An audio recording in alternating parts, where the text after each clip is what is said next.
Okay, okay. Peace to the gods. Peace to the gods.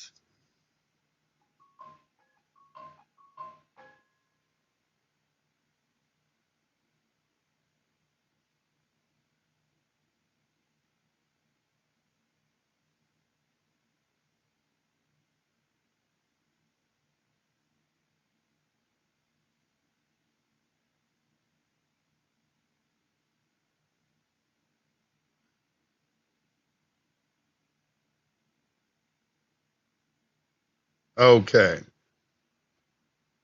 Okay. All right.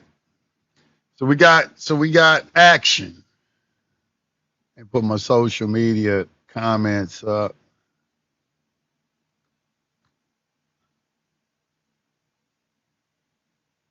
Social media comments up. Peace to the gods. Peace to the gods. Man, I got you. If you could see this setup I got, man, it's so damn tight. It's in my room. And I got one of those 3 panels on my laptop. And I got the comments over there. I got my streamer right in front of me. I got my YouTube monitor over here. I mean, this thing is perfect, man. I got my mic right here. I mean, it's perfect, man. Sit down. I can watch the game.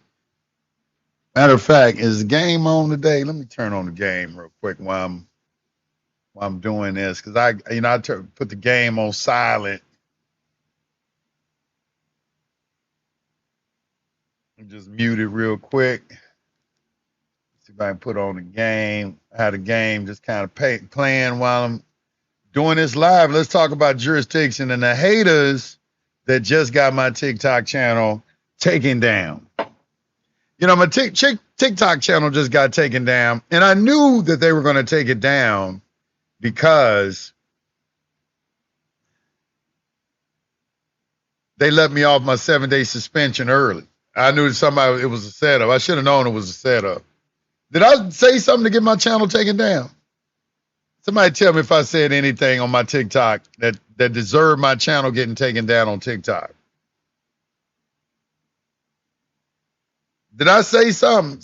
Anybody who's over on TikTok, I don't even know what I said.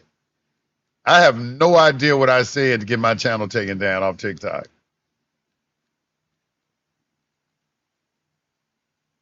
I guess they didn't like me talking about fall of the cabal and Hitler, the greatest story never told. But then if that's a problem, then I don't want to be on that channel no way, because that's some straight ass communist 1984 type stuff. I got another channel though. If y'all go over to my TikTok and subscribe to Yusuf L _19.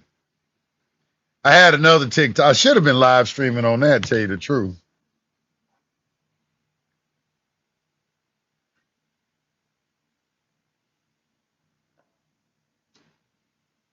I don't make no money off TikToks. It ain't hurt me. Shit.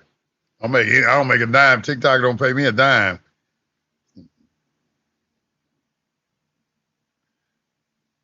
Much love in New Orleans. What's happening? What's happening? Peace to the guys. Peace to the guys. Hit the like. Yeah, hit the like button for me, y'all. Hit the like button for me. I want to talk about jurisdiction and gatekeeping, but we also have a call-in number today. So if you want to call in, all right, the call-in number is 404-948-5610. The number is 404-948-5610. Once again, that number is 404-948-5610. If you want to call in and speak to the host today. Because I was trying to have a conversation about jurisdiction. I'm guys asking about U.S. citizens and, Department of Homeland Security. Some people ask some of the craziest fucking questions. They like, what does the Department of Homeland Security have to do with state citizens? I'm like, they really don't understand. It's amazing how many of you out there just don't have a good civic education. You don't understand the function of government and the interaction of government between private citizens and public officials. You don't understand how that dynamic operates. It's amazing to me, the questions I get on that. Once again, if you want to call in number is 404-948-5610. I'm only answering questions that got colored boxes. I'm only answering questions with colored boxes. If you don't have a colored box, you'll get addressed last. All right, but I'm only addressing, because I hate coming on here, nobody donates or anything like that. You just want free stuff. Like, man, I'm not giving any free information away. Just wasting my time. It's my time. I spent here 2 hours talking to all of you, and y'all don't even do a donation. That's disrespectful. I hate to say it. That's kind of disrespectful. I'll get some donations, some likes or something, Get something. Much love from New Orleans. Okay. Peace to the God. Peace to the goddess and the gods. No, peace to the gods.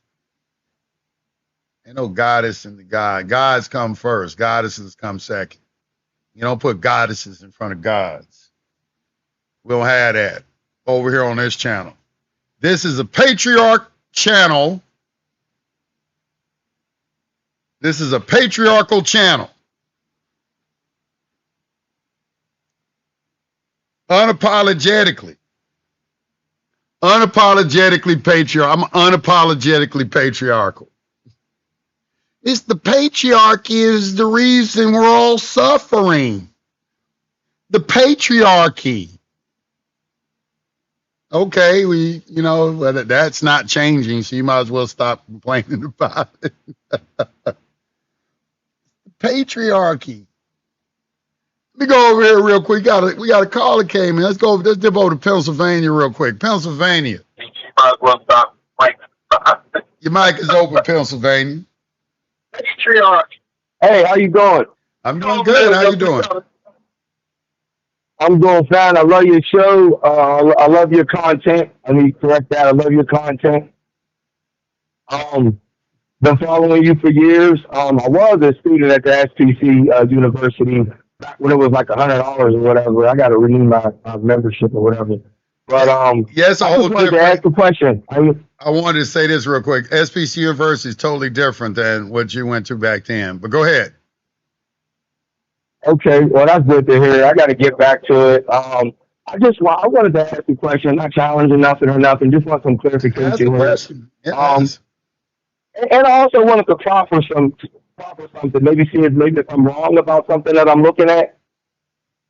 First, the question is, as far as the indemnity bond, a lot of these guys are putting together indemnity bonds and they're trying to deposit them with the Treasury Department and things like that. Is that a no or a yes in regards to register or trying to get that bond registered? What do you mean getting it registered? Like register with it? Is that a no-go if I was to try to register that bond with the DTC and get a QSIP number for it? So I can First of all, if you're going to register with the DTC, if you're going to register with the DTC, you need to be a DTC participant. That's the first thing you're going to have to pass. Okay. Then you're going to need to be able to get a QSIP number, an ISIN number for that. A QSIP number means it's going to have to be verified that it's acceptable collateral supporting it. None of these bonds were created for you to go into the public. Public and private don't mix. But now there used to be people out there, they're trying to put these bonds on private placement platforms and things like that. I mean, there's been a lot of that going on over the years. People have tried to do all of that, so I don't know. I can't say if you can do it or you can't do it because it's negotiable. It's what is acceptable, right. So I can't, if you find somebody that will accept it, then yeah, it's like bonds are like, they're negotiable. So they're negotiable instruments. So if you can find, what did the Federal Reserve say in Modern Money Mechanics? They say the only reason that y'all use Federal Reserve notes because y'all can find somebody else who'll take it. Because the Federal Reserve note is intrinsic, it doesn't have any value intrinsically. That's on page 2 of Modern Money Mechanics. So the only Federal Reserve notes are bonds. Because right, that's so crazy you brought that up because that kind of led to like, I wouldn't call it like a theory, but I've been doing this thing, like I've been studying this stuff for years, and I'm not a guru or a master or none of that. I don't want to even claim to be that. I just look at myself as a student of knowledge, if anything. And And I'm trying to make sure I keep everything clean, separating the public from the private activities. So with the Right. just touching in on the indemnity bond one more time, um, to my knowledge and understanding that it is a private instrument, and that if I was to draw against it, I would draft up like essentially with the like an international bill of exchange or like a bond order. That would be a private issue bond order. Now, how would I essentially assert that with a financial institution in regards to setting off or I guess essentially discharging a public obligation? Because from what and when I ChatGPT is not going to give you anything about anything No, private. When I do my research on it, these financial institutions they're going to want some kind of identifiers and things like that. Like, is no, you're that not supposed to be like doing how any of would I that. assert You're that? not supposed to be doing that. First of all, what is ACR 192 of June 5th, 1933, Public Law 73-10, and all associated policies codified in Title 315118? What does it say? House Joint Resolution says that under the new law, the money will be issued to the bank in return for government obligations. The notes, drafts, bills of exchanges, trade acceptances, bankers acceptances, the money will be worth Okay, 100 that's cents on the fine. dollar because it is no longer. I got it. So who is the person that is responsible for that? That's the federal government. Okay, that's my question. So that's who you need to be dealing with, right? Absolutely. Okay, I could. Okay, so we know that the Treasury Department is at 1500 Pennsylvania Avenue in Washington, D.C. Okay, so the first thing that you would do, because they are operating in what is called a territorial jurisdiction, which means that you can't go into their jurisdiction freely and just do whatever you want to do. All right, so let's get that clear first and foremost. You can't just start uttering instruments and things like that and just feel like you can just do it because you want to do it and just hand somebody a negotiable instrument and say, here, take this. You have to take it. All right. That's not going to fly. So the first thing that you're going to have to do, you're going to have to establish some sort of correspondence with the federal government first. That's why the first step in a secure party process is contacting the federal government, letting them know what it is that you plan on doing, and then giving them an opportunity to rebut what you're planning on doing if they choose to do so. All right. That's the first step. Okay. Because a lot of you have misconceptions about jurisdiction. You think that as a private individual, you could just come in and go into their jurisdiction and do whatever you want to do. And you can't do that. You know, you can do that in a republic, but you can't do that in a democracy. Democracy is under their control. Republic is under yours. That's why they're using Federal Reserve notes. It's a Federal Reserve system that you're trying to invade. That the Constitution doesn't make any allowances for, because they say gold and silver is payable for debts, but that's in the Republic. So they took you into a territorial jurisdiction where they exercise plenary power, and then they issue whatever currency they want to, so they can determine what money is. So if you tell them this is what I plan on doing, I'm going to circulate this, they can make a decision on whether to allow you to do that or not. Okay. All right. Now that's what brings me into my next thing, because I've done the whole process, the chargeback process. When I was a student at the SBC University, I actually attended one of your webinars where you taught everybody how to put together the International Bill of Exchange. You went so far as you put the I'll never forget it. You put the barcode on there, and you made the and I still do that to this day. I put a barcode on there, and it'll be my social or whatever. I went so far as I took the QR code and put it on the instrument as well. And sometimes you'll see on their instruments they'll have like what looks like a QR code. QR code with your social security number on their stuff. You'll see that. But I mean, that's just being creative. You don't have to do that. Creative. Right. So now this is what brings me to my next thing. To my knowledge and understanding, pursuant to Title 12 U.S.C. subsection 411, Federal Reserve notes are United States obligations. A Federal Reserve note being essentially a note, which is a promissory note, and the obliger on that note being the United States government, and they owe essentially what will be classified as principal and interest on that actual instrument. So if I take like a mortgage note or a car note, these notes are actually denominated in Federal Reserve notes, which are basically credit authorizational instruments that could be essentially deposited and denominated or converted to digital credits of account. My question is, because of that nexus there, that connection and all of that there ran in conjunction with Title 12 USC subsection 412, Title 12 USC subsection 1813, and 31 USC subsection 5118. Is it possible for me to, and I know you say it's discretionary, but isn't it possible for me to assert some kind of statutory, like almost kind of, isn't it like giving it to statute? I think the word you're looking for is duty. Is that the word Right. you're looking for, duty? That's exactly the word I'm looking for. There has to be, from what I'm reading, it appears to me that there's some statutory duty that obligates them to basically set this public debt off. It just appears that way, and I could be wrong. I'm glad you brought this up. That was a very good question. Okay, so I'm going to turn off your mic, and I want you, are you looking at the screen? Are you looking at? I'm behind the screen, so. I'm saying, can you see me on video? Can you see me on video? But it's not feeding in real time. Oh, okay. Well, I'm going to run through everything that you just said, because we have been working on that very, very, very diligently. And so just mute your mic. You can stay on and just watch the screen. You can listen to me talk and just watch the screen, okay? How do I mute the mic? I'll mute my phone call. Yeah. All right. Okay. So let me, he asked a very, and I appreciate the question, because you definitely are very, very, you've been studying, and I appreciate that, because I'm listening to you talk. I'm like, okay, this guy right here is, you've been studying. All right. So let's look at something real quick. Okay. So this is SBC University right now. Okay, as a matter of fact, I'm paying our commissions on SBC University. We're getting ready to go on our commission payout, and there are going to be rules for that. I'm going to have a meeting on that on probably tomorrow. We're going to have a meeting. We're going to be discussing how the money flows through SBC University as well. But right now, I'm going to go to your download materials over here on the left.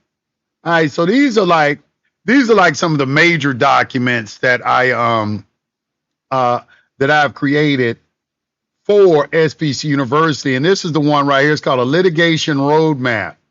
And what this document is for, oops, wait a minute, I got the wrong one. Hold on. This one right here. All right. So this is a conceptual litigation roadmap testing an equitable claim for the people's beneficial interest in national gold holdings. What this is for is to establish a duty. You're looking for a statutory remedy, and you're not going to find a statutory remedy because your remedy is in equity. This is an equitable claim. Every time you try to discharge a debt, you're making a claim against the taking of the gold in 1933, which establishes what is called a constructive trust. It makes them into what is called a trustee ex maleficio. Okay, so we're talking about a constructive trust at this point. Okay, is there some fiduciary duty on their part that they owe to us for the taking of the gold? Okay, because we can always say, well, you didn't take the gold with no expectation of the return of the gold. Am I correct? We were guaranteed a Republican form of government. The only way that I can engage in a Republican form of government without government oversight or government regulation is with gold and silver. But you made it now. We're in the United States of America. Anytime I try to engage in any type of transaction, there's some sort of regulatory authority looming in the background. Okay, so let's look, because you took all the gold and silver away. All right. So let's look at this. Testing an equitable claim for the people's beneficial interest in national gold holdings. Framing under the public trust doctrine and constructive trust theory. Number one, purpose and scope. This roadmap demonstrates how a litigant or academic practitioner can conceptually frame a case against the United States, holds national gold reserves as trustee for the American people, grounded in the public trust doctrine and constructive trust principles recognized in equity. It provides a procedural, conceptual outline suitable for legal research, moot court exercise, or advanced SPC university study. Number 2, governing theories, public trust doctrine. Okay, so we're going to come with some case law, because you need some case law that's going to establish where there has been examples of the government acting in the capacity as a trustee for the American people. So the first is, it originates in Illinois Central Railroad versus Illinois. Volume 146, U.S. Reporter, page 387, year 1892. Holds that certain assets, traditionally navigatable waters, later expanded to natural resources, are preserved for public use, with government acting as a trustee for the people. Okay, so here's a citation of authority that we can use to support that, because what you are bringing to the government is novel, meaning it's new. No one has ever attempted to make a claim in equity against the federal government. They are immune from that because the equity courts are going to raise the public political question doctrine, which means that because of separation of powers, the other two branches cannot exercise authority over the other branch within the within the sphere of their delegated authority. Okay, so the gold, or the manipulation of the money for this country, is handled by Congress. That's Article 1. Article 3 doesn't have any authority over that. So usually they will dismiss your claim citing the political question doctrine. Okay, this is not a justiciable issue because it doesn't fall within their cognizance. It falls within the cognizance of Article 1. Okay, so we have to address that. Well, how are we going to circumvent that? All right, well, let's build a roadmap to it. Originates in Illinois Central Railroad versus Illinois, volume 146, U.S. Reporter 387, year 1892. Holds that certain assets, traditionally navigatable waters, later expanded to natural resources, are preserved for public use, with government acting as a trustee for the people. Courts have since applied the doctrine to public land, wildlife, air, and environmental assets. All right, so we can find that out in National Audubon Society versus Superior Court, 33 California Reporter, 3rd edition, page 419, year 1983. The underlying equitable principle. So here's the principle that you need to pay attention to. Write this down. All right, this is what you want to commit to memory. The sovereign holds property in trust for public benefit and may not alienate it in derogation of that trust. Okay, so you need to write that principle down, because law is based on principles. These principles need to be contained in your drafting to the federal government. Okay, if you're going to correspond with the federal government, and then you're going to cite or assert that they have some sort of duty and you have some sort of corresponding right to something from them, then that needs to rest on principles, not just because you feel a certain kind of way, not because you don't like how everything is going on. Okay, so let's take a look at the constructive trust doctrine. Equity imposes a constructive trust when somebody holds property through unjust enrichment, mistake, or breach of fiduciary duty. Write that down. All right, that is the essence of the constructive trust, which is being applied in this instance because they took gold, and that gold can be deemed to be held in trust for the American people. Now, of course, we know the word deem creates a fiction of law. Well, we are dealing with fictions right now until we get something substantive that we can hold on to. What's the landmark precedents? Betty versus Guggenheim Exploration Company, volume 225, New York, Reporter, page 380, year 1919. A constructive trust is the formula through which the conscience of equity finds expression. Now I want to bring everybody's attention to this word conscious, because equity is discretionary. Equity goes to the conscious. Equity deals with in personam, not in rem. Equity follows the law, but it is not constrained by the law. Equity is fairness, impartiality, and even-handed dealing. Your remedy is in equity, and you would do well to study equity. And you learn equity. You can learn a lot about equity by coming to SPC University and enrolling in our trust classes, because every time we read a case, we go over all the principles of equity that are contained in that case that the judge utilized to make his decision. All right, so let's keep going. The remedy compels the trustee or constructive trustee. Another name for a constructive trustee is trustee ex officio. Let's look at that real quick. We got to get our vocabulary together.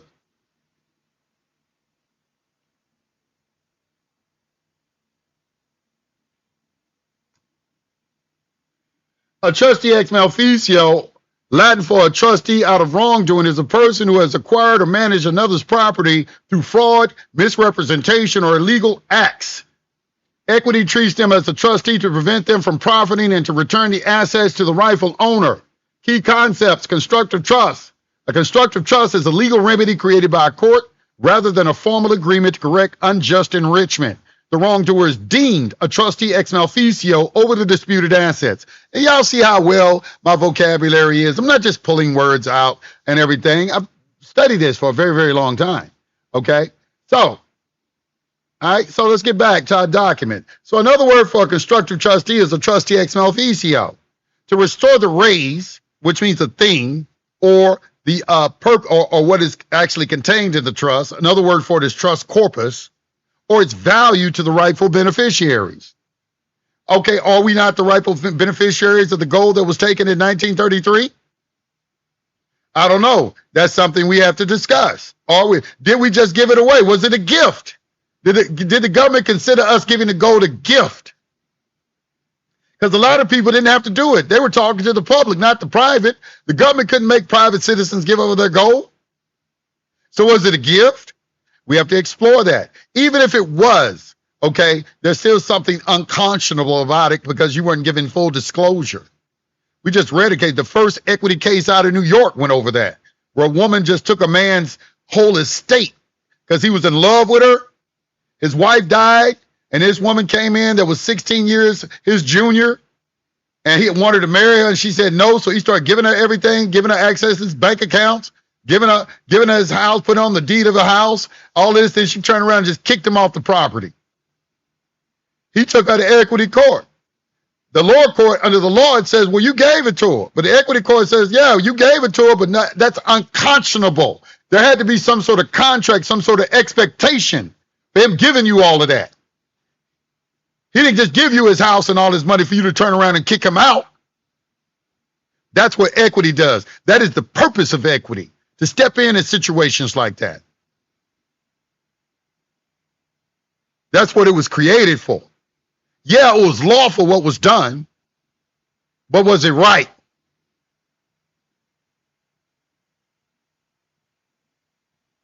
Integrated principle. Combining these doctrines, a petitioner can argue that the federal government as trustee assumed custody of the national gold reserves in 1933. Even if the act was lawful, the government's ongoing control of monetary base creates an implied equitable trust. Citizens, as the body politic, hold equitable beneficial title. The government thus bears an equitable accounting duty to demonstrate that the raise or its value is managed for their benefit. And that is what a beneficiary has. If a constructive trust has been created, then what the beneficiaries have, they have a right to an accounting. Where is that gold? Are y'all still holding it for our benefit? That's one of the fundamental rights of a beneficiary, to demand an accounting of the trust. There's not many rights a beneficiary has, but that's one powerful one. Let's look at the constitutional and jurisdictional basis. Article 3, subsection 2.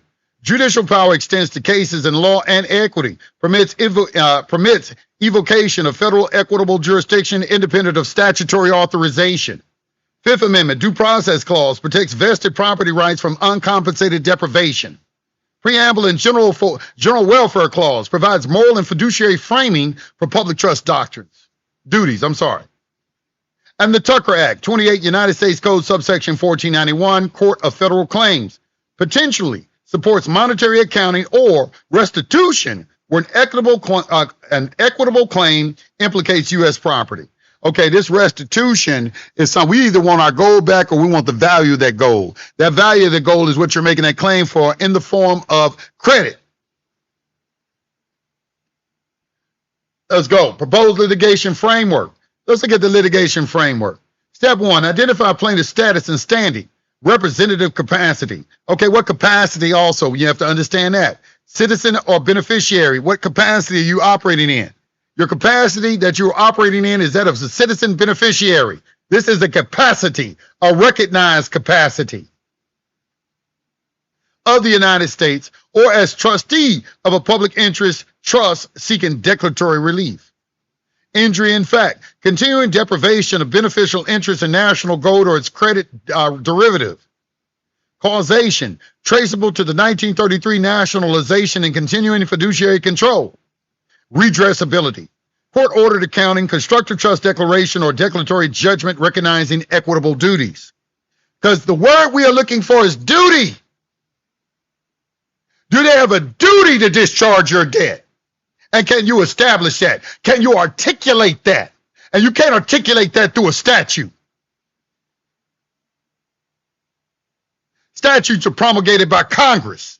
You're going to try to use their own laws against them? Trust me, they didn't draft any of them in your favor. Your remedy is in equity. Form selection. Okay, Article 3 District Court for declaratory and injunctive relief under 28 U.S.C. 1331. Or Court of Federal Claims is seeking restitutionary accounting or constructive trust proceeds.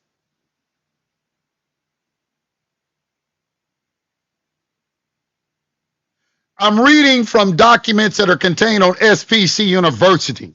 Okay, that's what this is what you get when you come to SPC University. Not no handouts from all these other people. Pleadings and cause of action. Count 1, declaratory judgments. Okay, so here's the legal theory that we're attaching to our claim. Declaratory judgment that the U.S. holds the national gold as trustee for the people under the public trust doctrine. Relief sought, declaration of equitable duty. So we're looking for a declaratory judgment that will demonstrate that the United States owes a duty to us for the taking of that gold. Number 2, constructive trust / accounting arising from breach of fiduciary duty. What relief are we seeking? Order from accounting of gold reserves and trust-like management. Order for accounting of the gold reserves and trust-like management. We want them to start acting like a trustee. We want them to start exercising a punctilious of an honor the most sincere.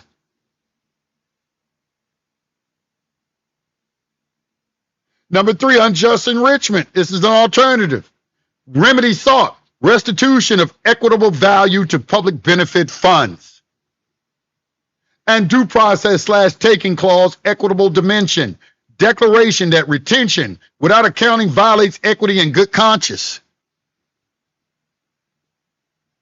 Step 4, equitable remedies requested. We are requesting a judicial recognition of equitable duty of accounting, declaration that citizens hold equitable beneficial interest in the national monetary base, appointment of a special master equity auditor to account for the raise, and alternatively establish a constructive public trust for future management of national reserves. I don't think y'all know how cold this right here is. Anticipated defenses. Okay, so we have also taken the steps to anticipate how the government is going to push back on this, which you need to be acutely aware of in your correspondence to the government. Because the first thing you need to do before you ever go to court is you need to make them understand that you understand all of this. That there is some sort of equitable duty, that some sort of constructive trust was created in equity by the taking of the gold, that they're acting in the capacity of a trustee ex maleficio, and you're acting in the capacity of a citizen beneficiary with an entitlement right to receive a distribution from that trust. In absence of, we will take the credit derivative of that if you want to keep the gold. But he who has the gold pays the bills, man. We were guaranteed under Article 4, Section 4, a Republican form of government. Weren't we? Wasn't the taking of the gold blocking access to that?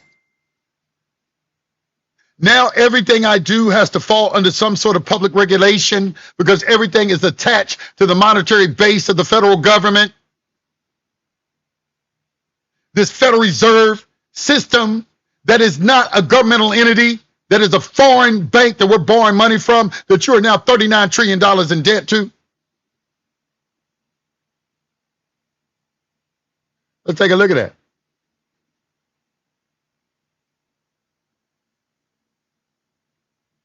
Let's take a look at that. Look at this, look at this, look at this, look at this, look at this. Look at this, man. Look at this, man. $39 trillion in debt. $39 trillion in debt. And that clock, I've been watching this clock since 2010, and it ain't stopped moving since. When I first started watching it, I think we were like $8 trillion in debt. Now it's $39 trillion in debt. Okay, each debt per taxpayer is $357,000. Maybe we can all send them a negotiable instrument for $357,000. What if all the citizens in the country say, you know what, we'll put together some negotiable instruments and send this to you? You know, in the affidavit of Walker Todd, who was an attorney, who was an expert witness in that case up in Minnesota, he said on the stand, he said, look, they gave you credit, they should expect credit back. They want to give you credit, and then they want your sweat and labor. That's slavery. That's peonage.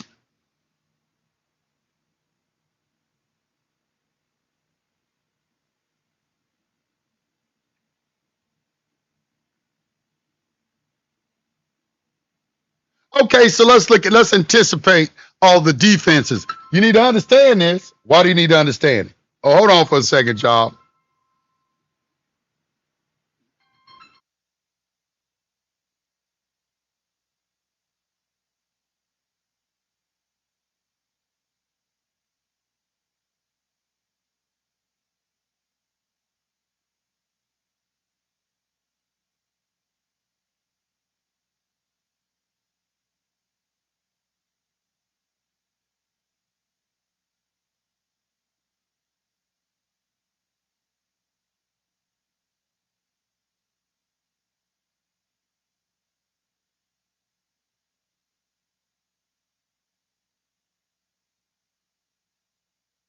Sorry about that. I left my ID somewhere. Apologize about that. Okay, let's keep going. Okay, so let's look at the anticipated defenses and counter analysis. Now, why are we going through this? We're going through this because you got to understand the pushback that they're going to give. You got to be able to anticipate that. Now, what you should do is all put this in your chat GPT and see if you can expand on it, because the government is watching this video too. Y'all got to use your common sense sometimes. That's why I don't like coming on YouTube. But I'm going to do this because he asked me a question, and I had to demonstrate to him that we done went light years beyond what he's talking about.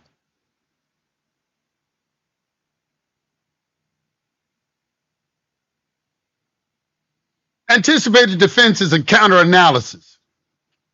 What are the anticipated defenses? Political question doctrine. Monetary policy is non-justiciable. Equity counterpoint. This is what we're going to kick back at them. We're going to clap back. Equity addresses fiduciary duties, not policy. Seeking an accounting, not regulation. Sovereign immunity. U.S. immune from suit without consent. Our equitable counterpoint. Tucker Act and equity jurisdiction permit accounting against the United States. No private right of action. No statute authorizes claim. Like he was just asking, is there a statute? Ain't no statute that authorizes a claim for what we're doing. Article 3, equitable jurisdiction arises independently. Trust duties need no statute.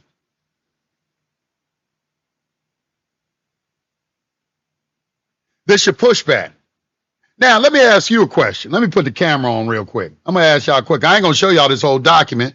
Y'all come over there to SBC University and get the rest of it. But I want to ask everybody a question out there. What I'm teaching at SBC University, I'm teaching all my students how to think for themselves. Okay, the first thing you got to stop doing is copying other people's paperwork. Y'all copying all this bullshit you get on Scribd. This bullshit that people are selling to you. Can you put everything that I just said in your own words in a letter to the federal government?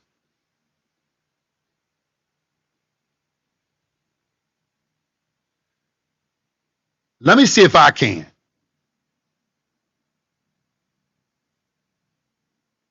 Let me see if I can do that.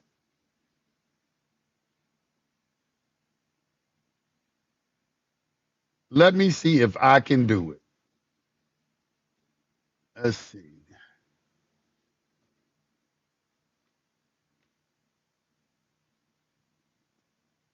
Let me see if I can do it. Where is it at? Where is it? Let me see if I find the document. Wait, where is it at? Hold on, let me find it real quick. Yeah, here it is. No, that's not it. Where is it at? Where is it at? Okay, yeah, it's right here. Let me download this real quick. And I'm gonna see if I can. I'm gonna tell you what. I'm gonna show you what I'm talking about. I'm gonna read the letter to you real quick.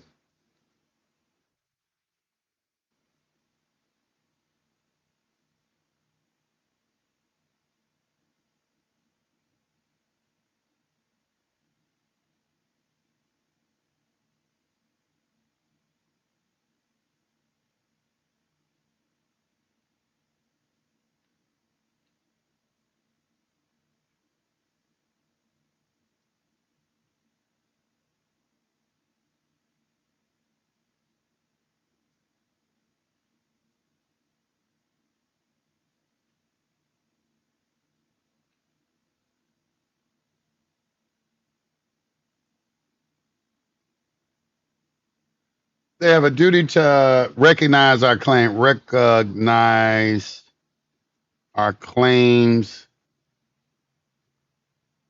for the taking of the gold in 1933. Let's see what we get right here. Let's see.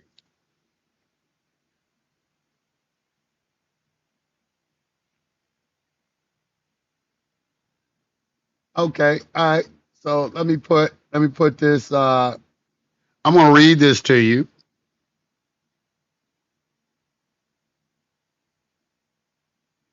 I'm gonna read this to you. I hate to give this to y'all, man. Oh, this thing is so good. I hate to give this to you. I'm not gonna read the entire thing. I can't do this, man. This thing is long.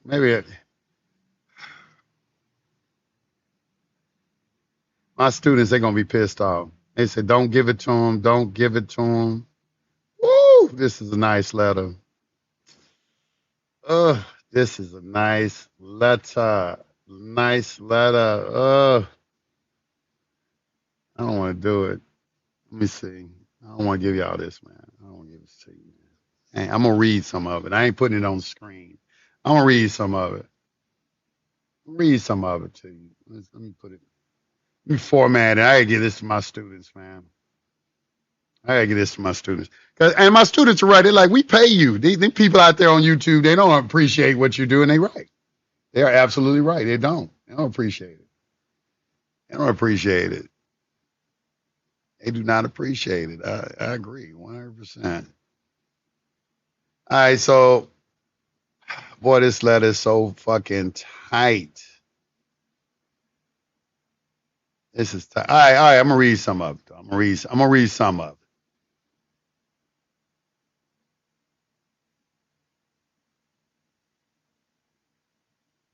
It's 6 pages long. All right. Let's see. Let's see. I just put this letter together right in front of y'all. Let me put it on the screen real quick.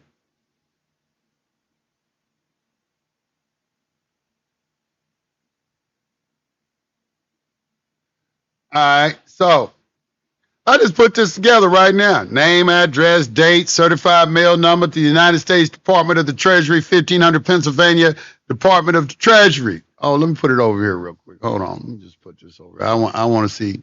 I need to see all my people. All right. So notice of claim. Notice of claim, notice of equitable claim, public trust demand, and request for accounting regarding the 1933 taking, nationalization, and continuing custody of gold and gold-derived monetary value, to whom it may concern. This correspondence is submitted as a formal notice of equitable claim and request for recognition of the government's fiduciary duty to account for the gold, gold-derived value, monetary credit, and national reserves brought under federal custody, control, or management beginning in or around 1933 through Executive Order 6102, subsequent monetary policy actions, and the Gold Reserve Act of 1934. This notice does not proceed.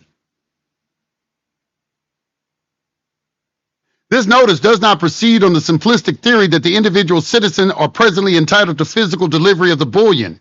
Rather, it asserts a more precise, equitable position that whether the United States assumed possession, control, or management over privately held gold and converted that gold into a national monetary reserve system, the government assumed at minimum a continuing public fiduciary duty to account for the raise, its proceeds, its derivative value, and its use for public benefit. The attached conceptual roadmap frames this claim under public trust doctrine and constructive trust theory, examining that a petitioner may argue the United States holds national gold reserves and gold-derived monetary value in a trustee-like capacity for the American people with an equitable duty of accounting and public benefit management. Nature of the claim. The claim asserted herein is equitable in nature. The core issue is not merely whether the government had statutory authority in 1933 to regulate, require, deliver, or delivery of or nationalized gold. The deeper equitable position is whether, once the government took possession and control of gold from the people and transferred that value into the national monetary structure, the government thereby assumed a continuing duty to recognize, preserve, account for, and administer the value for the people, for the benefit of the people. The claim is grounded in four related principles. First, property taken or converted into public custody for national monetary purpose does not lose its public benefit character. Second, where government holds property or value for the public benefit, equity may treat the government as burdened with fiduciary-like obligations. And third, where specific property or its proceeds can be traced into a continuing public reserve, monetary base, or sovereign asset structure, equity may require accounting. Fourth, where the government continues to control the raise or its derivative value, the duty to account is continuing and non-extinguished merely by the passage of time.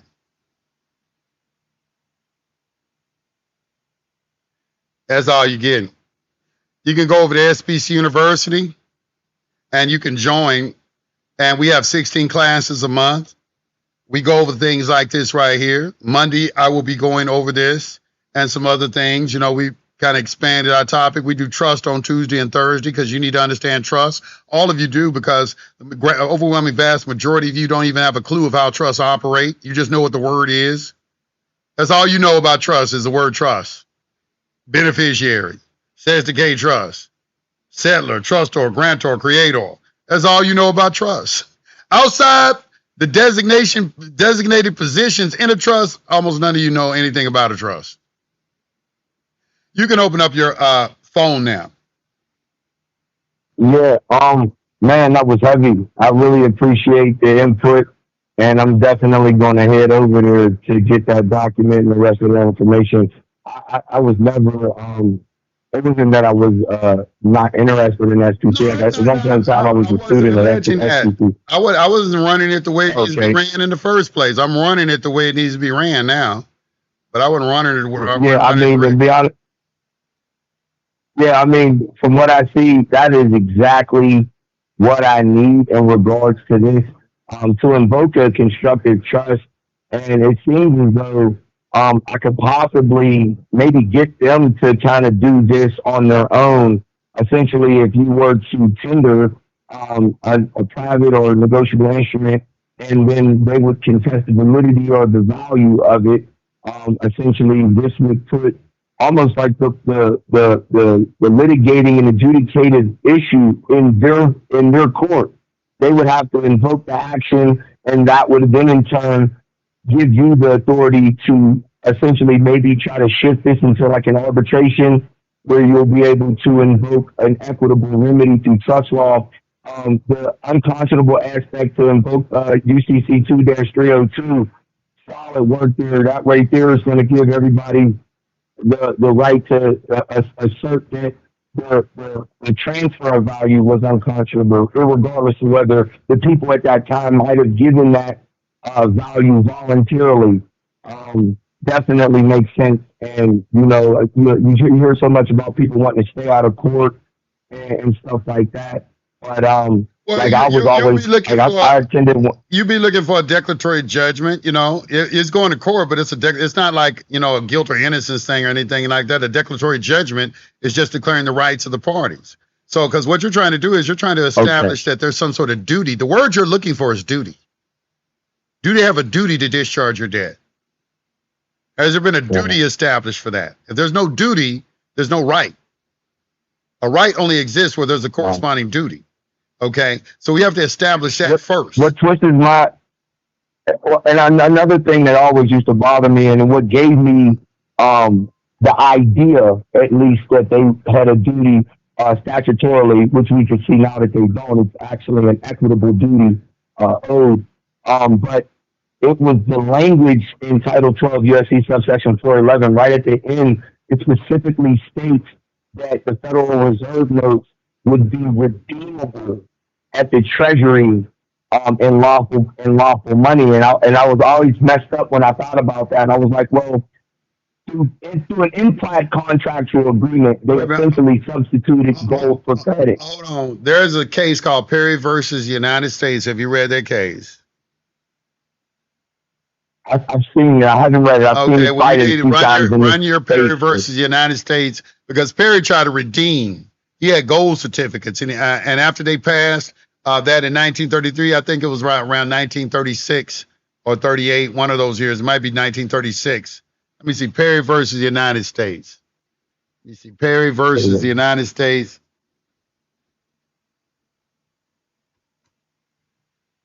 Uh, 1935. Okay, I was off 1930. I knew it was after 1933. That whole entire case is like a landmark case, because after they passed that you could not redeem your gold, that's what he went in. He went to try. He had gold certificates that he had before 1933, and he wanted his gold back. And this case gives the reasons and the excuse why they felt like they didn't have to give the gold back. And see what y'all need to do. I'm gonna throw this y'all a bone. First of all, you need to read the congressional record of 1933 of the 73rd Congress. Everybody needs to start there, because you need to see what was being said on the floor when they passed all this shit. Okay, that's number one. And you need to run that in ChatGPT, because ChatGPT is going to see that they passed those laws without reading them. That's creating some sort of equitable obligation as well. Number two, affidavit of Walker Todd. That needs to be considered. Modern money mechanics. Financial Accounting Standards Board Statement number 95. Financial Accounting Standard Board Statement number 95, page 21. Under financial institutions. You synthesize all that information, and then you need to know how to prompt ChatGPT to find out what it is that you need. But go ahead. You brought up SAS. You brought up the SAS 95. I studied that too and read, and they changed them, or they're like offshooting them to a different format. Essentially, the banks are governed under that, or they go by those policies that were administered in that format.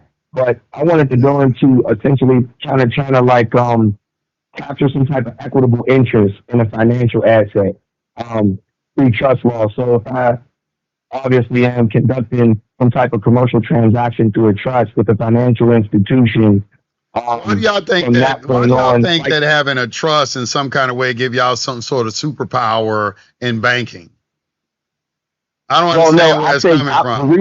The reason why I use a trust is because the trust will give me a better footing to have a right in equity. Because trusts are governed under equity. Trusts are governed under equity. It is governed under equity, but that doesn't mean that in some kind of way that you're going to receive some sort of improved position financially via the federal government.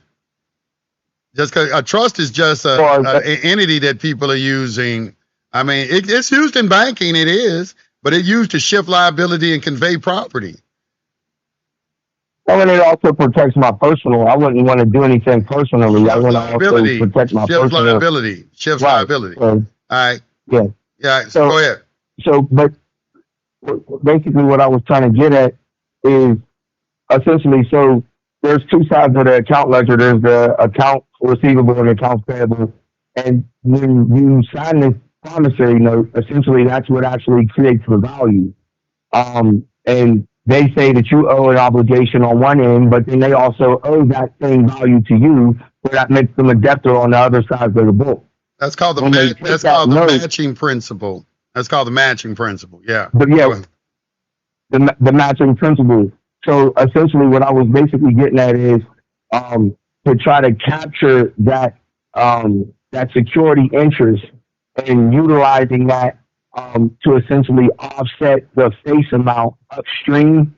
Because maybe what I'm trying to say is maybe I get this thing and try to deposit it or issue it under like a special deposit where I could have some kind of control over the actual interest through some type of contract. Maybe if I can get them to consent, which is all now it becomes a bit That's why discretionary. I don't understand. So what I was basically You claim you did a secure party process. The secure party process does all of that. Everything you just said. yeah, but I'm That's saying why with the promise. do you understand why they used to call it a UCC contract trust account? Have you heard that term before? Yeah. They call it a contract Why do you trust think they account call it a because UCC? Why do you think they call it a UCC contract trust account? because all your obligations are based on contract. No, that's not why. No. Well, you can't file a UCC-1 without a contract. You do, but what is the fiduciary relationship that is created with the government is the retention of the bond. On the bond, on the tenor of that bond are instructions. He's called a fiduciary. The retention of that bond creates a what? A trust relationship because he's retaining A trust retaining it. relationship which invokes a duty. Yeah, it invokes a duty. Right. This is And why we those get the terms are W-8 in the Form just 56. like when you have it in trust indenture agreement. You give a trust indenture agreement, the trustee has instructions. The trust indenture agreement is on the face of the bond, but nobody reads the bond and nobody understands because everybody only understands express trust. Very few people understand implied trust or constructive trust or Yeah, resultant but that's a trust. trust that I set up with. Yeah, but that's a trust that I set up with the federal government. This is something like that. This is a Well, that's the contract only that I'm thing that you're supposed to creating be with. doing with this because HGR 192 doesn't allow you to do anything else. It doesn't allow you to enrich yourself with these processes. It says they will set off Okay. debt dollar for dollar. So if you want to get any other type of indication, discussion about something that's outside the purview of this material, because that's why the initial Okay. question, No. my Okay. So initial what you're question, saying? my initial question to you is, what does HJR 192 of June 5th, 1933 say?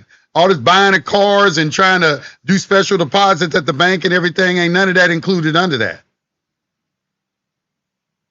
Well, yeah, no, no. What you? No, I mean, this is a separate side question, and I think what you were basically getting at is Yes, to you're giving me a theory. alleviate. You're giving me a theory that you Well, want to try no. to do. Well, yeah, I was just running.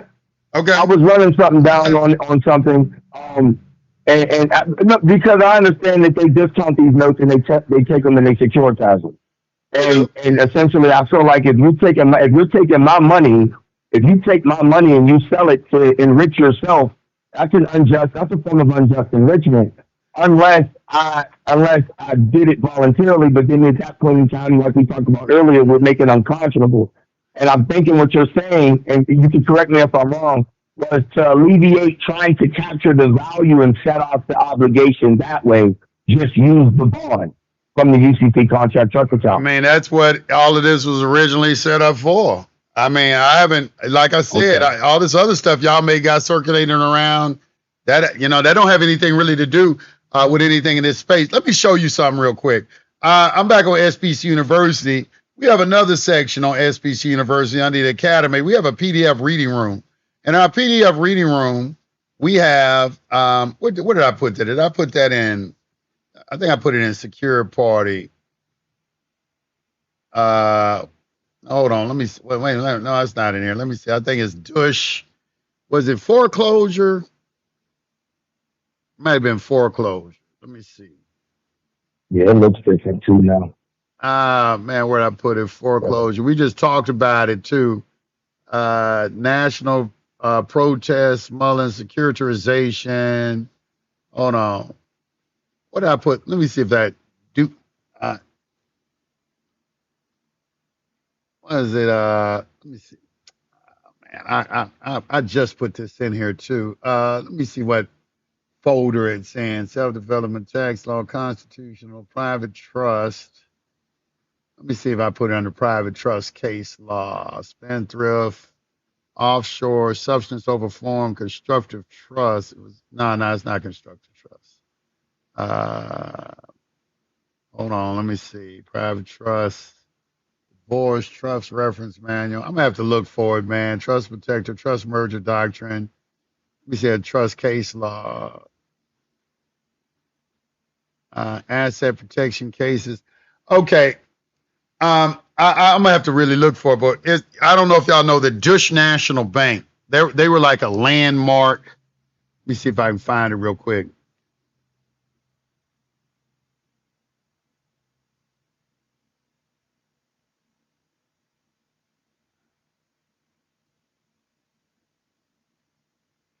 I'm gonna see if I can find it real quick. Let me see.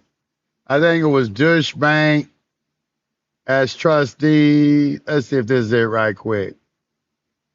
Appeal 14th District through pass through certificates. See, this is when they used to file actions in the name of the trust. See, this is Dush Bank National Trust Company as trustee for the HSS Asset Securitization Corporation. Why am I bringing all this up? I'm bringing this up because in this case, these judges told y'all exactly what it was. You are an obligor to the trust. You are not a party to the trust, and you can't bring a claim. You're not a beneficiary to that trust. The certificate holders are beneficiaries to the trust. They take your asset, which is your negotiable instrument, they convert it into a security, and they bundle it and put it in a special purpose vehicle. Okay? You are a debtor to that special purpose vehicle. You're not a party to it. Right, and that's what I was basically saying in the beginning. Before you go into that blindly, like most people do, essentially set something up where you can retain control of it. And that's what you do with a secure party. That's what you do with a secure party process. You are creating the trust. You creating the terms of the trust and the duty and the obligation on the trustee. You giving them instructions. Control comes through the drafting of the indenture agreement. Right. That's where control comes in over the trustees. So everything that you say is in the secure party process. You just don't understand it. No, I mean, I feel like I wanted to just basically go through something without dealing with as much friction. You know, typically when I deal with financial institutions. How you going to deal with something without friction when you're trying to get something for nothing? Well, there's nothing to do. You guys really getting something for nothing. If it was easy, everybody would do it. Yeah, I understand that, but you got to also understand this. You're not getting something for nothing. They're not giving you anything. Yes, they are. No money. Yes, they are. They're giving you public credit in exchange for private credit. But that's what I'm saying. Credit is just a promise. It's faith. Credit is the faith that one has in another's ability to do certain obligations. And that's why you can set off debt. Well, that's what I'm saying. So it's not like someone is like literally trying to get over and not work and having like they're getting over because they're not even giving anyone anything in the beginning, and they're forcing people to work. Yes, they are. No, they ain't force you to. First of all, they ain't force you to work. Number one. Number two, they provided an infrastructure for you to work in. They don't have to provide that. You could have kept your ass on that farm, raising your pigs and chickens and growing your own goddamn food and educating your children. Nobody told your ancestors to come to the city. All right, first of all, if you go watch that video, The Men Who Built America with Morgan, J.P. Morgan, Rockefeller, Vanderbilt, and Carnegie. Carnegie was the steel magnate. He's responsible for all these cities, all right? The railroads and all of that, when they monopolized everything. America was an agricultural country at first. We wasn't no city. When the Constitution for the United States of America was drafted, they were drafted with the mindset of what the country was, which was an agricultural country where everybody owned their property and had private property. And you could exit and do whatever you want on your property. Matter of fact, if anybody stepped on your property, you could shoot their ass. That is how the people of fear. Constitution wasn't created with what y'all doing right now. The Constitution was not created with what y'all doing right now in contemplation of you having jobs, going out. It wasn't created in contemplation of all of that. That's not what freedom is. Freedom is the ability to do everything for yourself, not to have somebody do it for you. Right. So now hold on. You don't have no rights in a system where you're exercising benefits and privileges. Not like that. Not no substantive rights. I mean, you have substantive rights. No. Well, Go ahead. What I was basically getting at was the same thing Walker Todd was saying. Walker Todd says that if you gave me credit, then I should be able to just give you that in return. And that's called a set off. And that's called a set off. But you're trying to give credit to buy something with. No, I'm trying to give credit to set off a debt. not to try to acquire You can't something. buy anything. Right. But you can't buy anything because there isn't any money. And that's why I said we will set it off dollar for dollar. Y'all shouldn't even be using the words pay and buy. I've said that for like 15 I years. didn't use it. You're setting I off didn't say debt, buy anything. and you cannot create debt. Right. That is illegal for you to try to create debt and then go out and set it off because you're trying to enrich yourself. Really? So essentially, that's the only way a debt can exist is through a contract. If there isn't any money, the only way someone can owe someone something is through a contract. Okay, well, negotiable instruments are contracts. Hold on. Negotiable instruments are contracts. Negotiable instruments are contracts that can be negotiated, yes, but outside of a negotiable there's different forms of a negotiable instrument. All right, let's go back to SBC University, y'all. We're gonna go to the books real quick. See, I don't do this right here. I don't do this right here. See, this right here is echo chamber shit. We're gonna go to the law books and see what the law books say. I don't play that, how you feel about something or something like that. All right. If you can't show me this or what you're talking about, you're making it up. And law is about precision. Law is about precision. The question is, can you create a debt with a contract? Yes, you can create a debt with a contract. That's not the question. The question is, can you create debts with contracts that try to enrich yourself utilizing a system that was only put in place as a remedy for you to get rid of debt? Not to go out and keep perpetually creating debt and perpetually discharging it. But you're erroneously you're trying to construe intent. No one said anything about it. Law is about intent. What is your intention? I don't have to. I can say it because I'm listening to your actions. Your intention can be construed through your actions because actions speak louder than words. Everything in law is about substance over form. Your words are your form. The substance, equity looks at substance, not the form, not what you're saying. I'm looking at what you're doing. In this system, you have to understand, and you already understand this. In this system is based on this process. It's not about enriching. It's all about people just living in this world, and they're just trying to survive. Okay, fine. Go get a job. Then what? Go get a job. Go get a job and go or start a business. But what did you do? I started a business. You're doing this. I didn't do this to enrich myself. I got in this to get out of jail.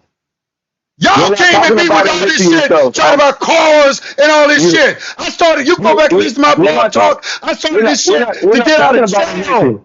We're not talking about enriching, but you're still using it outside of jail. No, I'm not. Y'all are.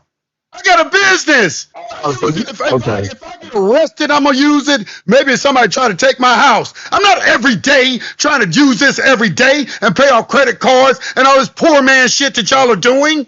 Nobody said, but see, that's the thing though. That's what you're doing. You're trying to construe intent. No one said anything about doing this every day. I'm not in a court case right now. I'm not in danger of losing my house. Yeah, but see, this is not the truth, right? Wait, hold on. You don't even know me. No, but that's what I'm saying. You're trying to place all the intent on your viewers on me. Listen, man, what do you want to do with this process? The process is only to set up. What are you trying to do? What are you trying to do? And don't beat around the bush.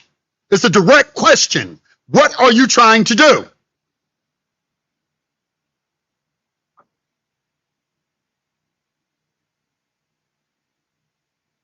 What are you trying to do? Look, I already told you what I was trying to do. What are you doing? Now repeat what you're trying to do. What are you trying to do? My whole thing was I was just trying to set off an obligation. Right? What kind of obligation? It can be anything. It could be for my house. It could be for my car. It could be for my school loans. Okay, so what do you mean you're trying to make a deposit and all of this? That's what the secure party process was set up for. What type of process? You're saying you're looking for something. Hold on. You can't talk when I'm talking.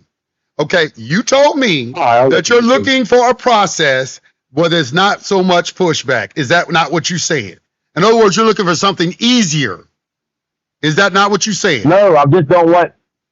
No, all I was saying, I wasn't looking for something easy. Well, I guess you could say easier, but not in a way where I'm not working to get the remedies. Okay, so what is What it I'm that trying I'm to do listening is to you? What do you when propose? you issue these negotiable, okay, when you issue these negotiable instruments and stuff like that, the system is not set up. This is the public. So when you go to a bank and you try to give these people a bill of exchange, but you're going to get lost out of the bank. You ain't supposed to be going to the bank trying to get anything from the bank. I'm just that's who the seller is going. That's who the seller is going to give the instrument to. No, it's not. He should have a letter. Listen, man, be quiet. Because you're sitting here pissing me off. Because you claim you said in the class you didn't listen. First of all, you're supposed to have some processing instructions. Did or did not, is that not stated? Yeah, it is. See what I'm talking about? You talking about just going in. See how they talk? They talking like you just walk into the bank and just hand them a bill of exchange. No, you giving them instructions. No, I'm not, that this is going to go through the Treasury Tax and Loan Department of their bank, and they got to mail it to the Treasury Department. And that's why you do. That's why you do a local. You give them instructions. Everybody knows that. Everybody said nothing about not giving these people instructions. So then, if they got instructions, then they have to come back with a.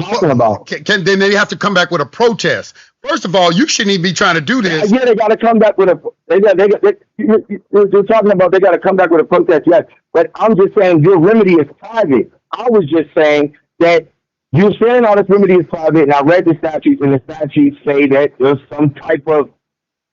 The statutes are worded the way they're just a public duty. You kind of agree with me to some degree. Equity. Right, but no one wants to go to. Okay, so I get it. So basically, what you're trying to say is, if you're not astute enough to do this, what you think you're not going to go to court? You might end up in court.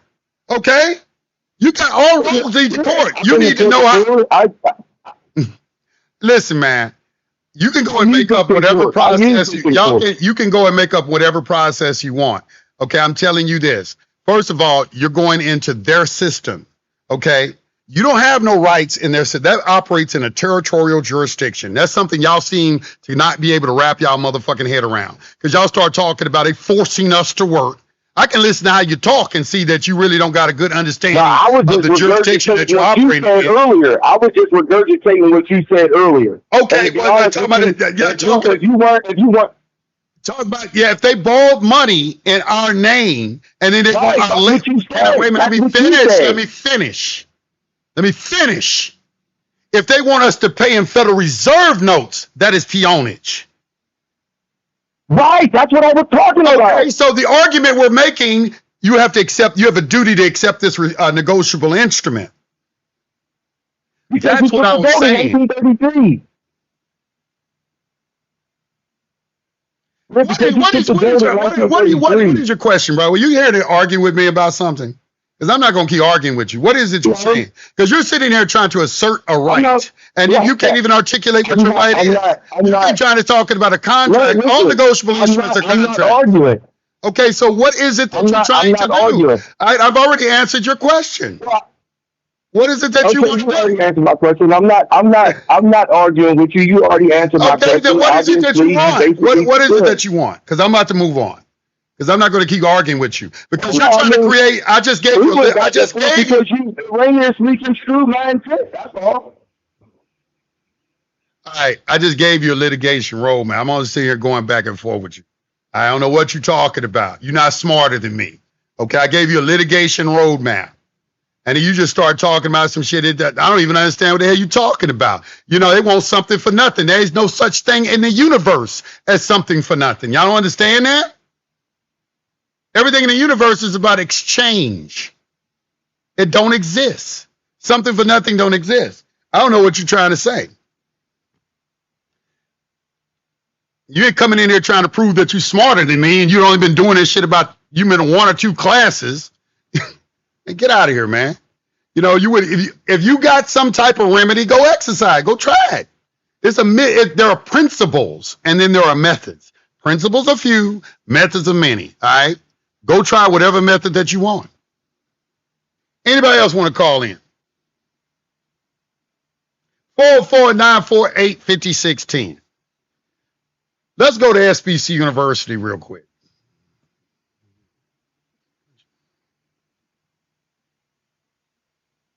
Let's go to American jurisprudence. Let's go to bills and notes.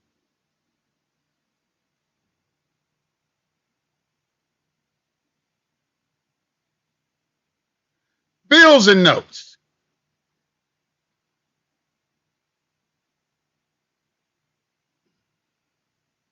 Bills and notes. This is bills of exchange and promissory notes, and their various forms are contracts and may be negotiable or non-negotiable. Bills and notes are commonly defined as commercial paper, negotiable, non-negotiable instruments. And in turn, commercial paper is commonly defined as negotiable instruments. Drafts, checks, certificates of deposits, and promissory notes. Commercial paper is governed by the provisions of Article 3 of the Uniform Commercial Code. Bills and notes, or in modern terminology, drafts, checks, notes, certificates of deposits, and contracts. Accordingly, the fundamental rules governing contract law are applicable to the determination of the legal question which arises over such instruments. An instrument may be negotiable, and while not removed from the law relating to contracts, such as instruments, constitutes a commercial specialty. A negotiable instrument is distinguished from an ordinary contract by incidents having their foundation in the law merchant. But he's trying to make ordinary contract law apply to it. That's why I was trying to come over here and read it to them. But they don't want to read nothing.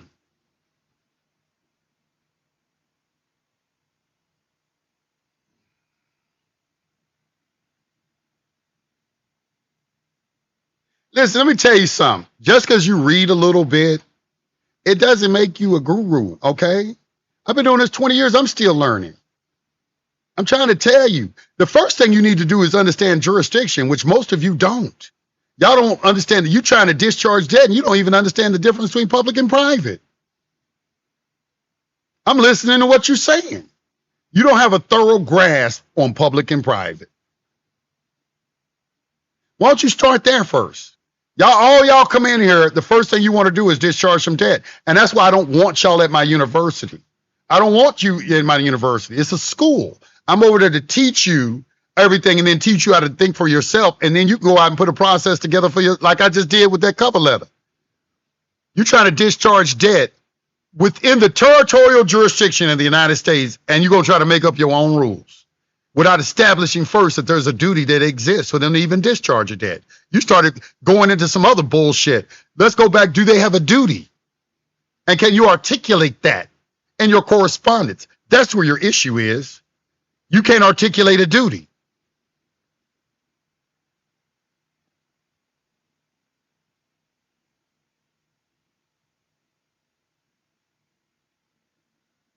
I appreciate the $9.99. Thank you for all your great information. Jackie Brown, I appreciate that.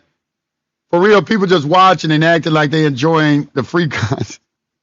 I must be way back. I appreciate all the donations. Wait, what section is that document? It's right there on the, if you go on SBC University, it is right there on, this is a real good document right here.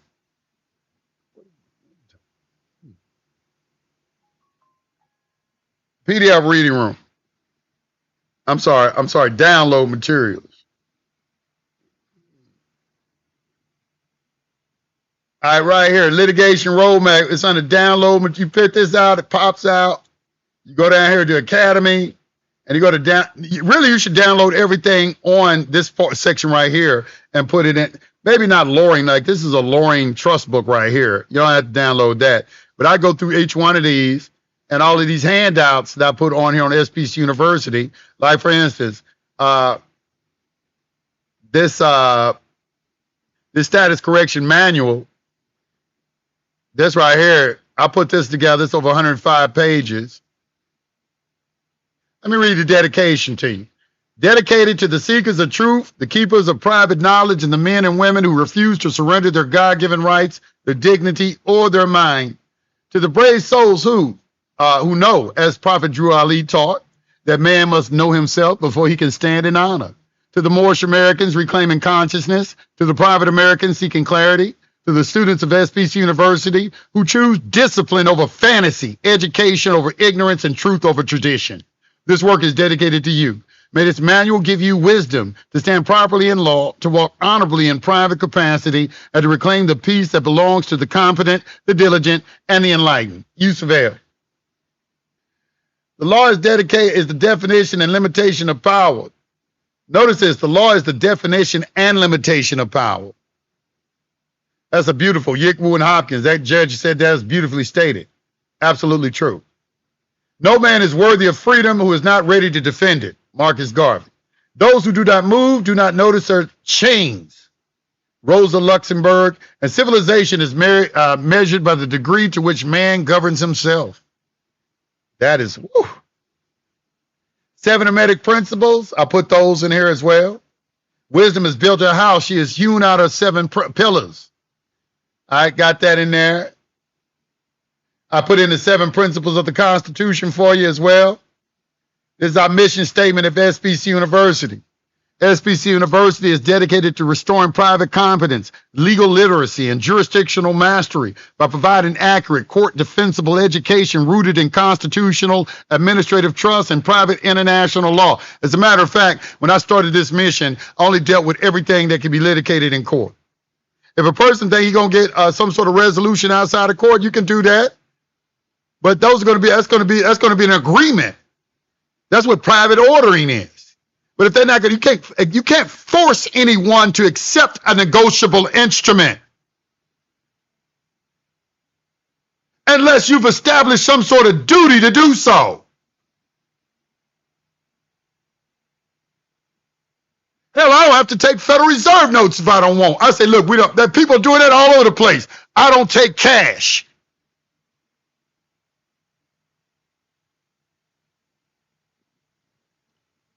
Called negotiable.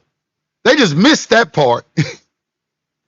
We empower individuals to lawfully organize their lives through private trust, private membership organizations, proper domicile alignment, and non-statutory capacities. Look at this word, non-statutory capacities.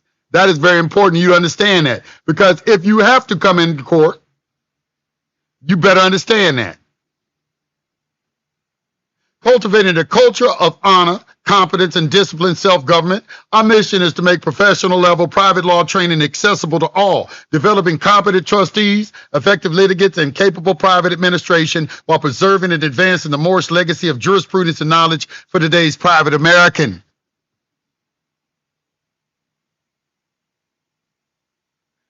This work would not exist without the persistent support, inquiry, and dedication of SBC University community.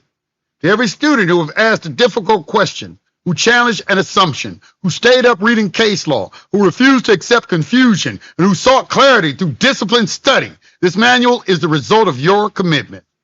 To the elders and national leaders who preserved the teachings of Noble Drew Ali, Marcus Garvey, and Morrick's legacy of self-knowledge, discipline, and lawful conduct, your wisdom continues to guide this institution. To my teachers, mentors, critics, supporters, and the many individuals who walk with me on this path, I honor you and I thank you. And then we got a preface. I ought to read this. We got a forward, and we also have a thing how to use the manual, and also I got a table of contents. Master table of contents, meaning of status in real law, distinguishing mythology from jurisprudence, jurisdiction as a function of domicile. So you got to learn all this stuff right here, man. Y'all got to know this stuff. You know, it's like, it's hard talking to the people, you know, like if you have some sort of, like there's no such thing as something for nothing, y'all. You know, you got, you know, when you discharge something, you know, you're going to have to fight, like in a mortgage situation. You know, if you set up something where the mortgage comes, like for instance, if you have some sort of CUSIP number on his instrument, he became a participant at the DTC, and then he monetized this instrument on like a trading platform or something like that. Well, that don't have anything to do with this space. That don't have anything to do with secure party and all of this stuff that we're talking about. You're creating value by someone else recognizing that value and agreeing to it. That's a private, that's a private transaction between two private people, not between a private person and the government. There's no need to say HR1 and 2 or any of that in that particular situation. And you know how I know? Because there are people who do it every day. I got a friend, I'm going to have him come and speak to SBC University about all of that he was talking about, the guy on the phone. I got a guy who does that for real, that does all of that for real, can give you the straight edge, who has monetized instruments. But it's not like what he's talking about.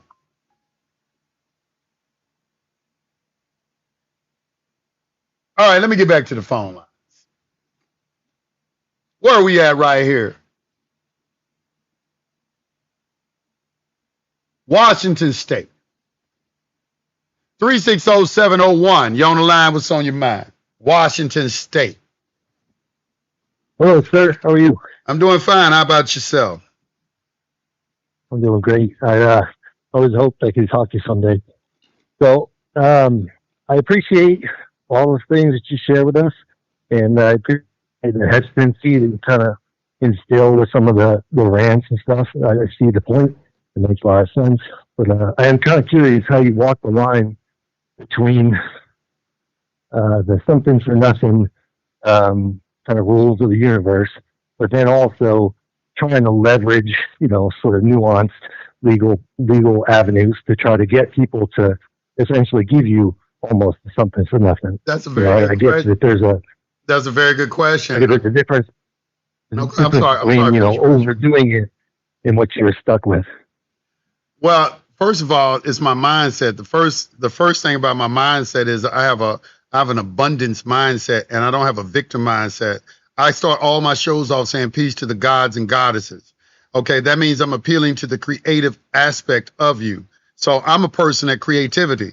If you've been following me for a long time, look at all the stuff I created. You got everybody out there now trying to do universities like me in this space, online universities, trying to sell y'all memberships and things like that. Okay, it's like I'm always creating something. You never heard me come out and start talking about another guru. I didn't build my platform on that, on hate and things of that nature. I built my platform on a recognition that I'm a creative being, that money is simply energy. See, when you start looking at it from that vantage point, that it's just energy. You're not looking at, but it's hard for a lot of people to grasp that concept. But that's what all wealthy people do. They see it as a form of energy. They know that they are the money, that they make the money don't make the man. Okay, so that's number one. I walk that line, first of all, by also continuously educating myself, by getting a thorough understanding of what I can do and what I can't do, and where I can do it and where I cannot do it at. Also walk that line by having a healthy respect for authority. That's called staying in honor at all costs. Because in order to get equity, you must do equity. I'm a student of law. I got a little question for clarity about the ideas of equity and statutory jurisdiction. When you're trying to use equity to enforce, an action, you do have to use their rules. You do have to use their language. You do have to play in there. How are you going to get some enforcement?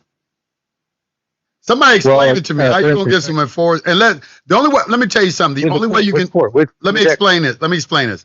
The only way you can get self-enforcement is through something called private ordering. Okay. And private ordering, if you have structured yourself, then they have enforcement mechanisms included in that where you can enforce something yourself. But you can't do that because you're not in a private, operating in a private domain when you come in and you're trying to discharge debt in a Federal Reserve system. That's not your domain. That's not what I'm talking about. Huh? That's not what I'm talking about. Okay, go ahead. No, what are you talking about?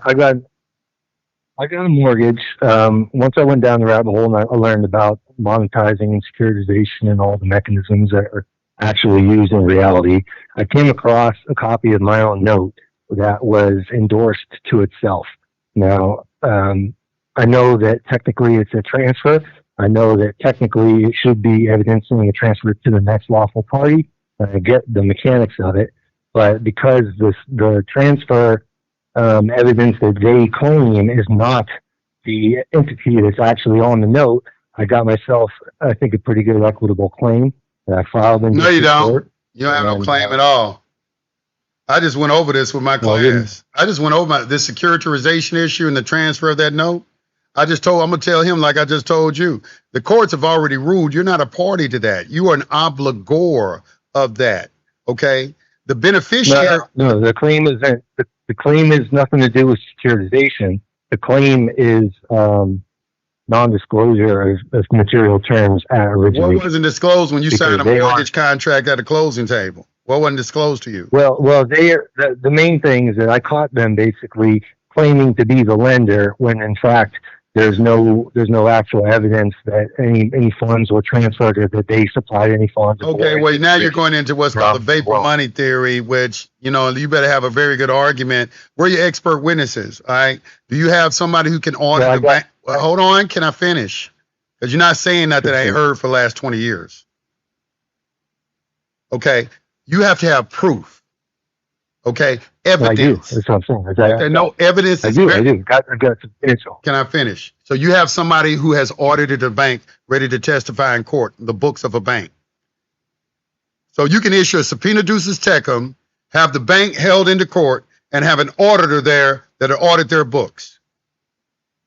That's where we were. So it's kind of interesting. I ain't talking about where you were. I'm talking about where you're at now. Do you have that? No. Then you don't have anything. What are you talking about?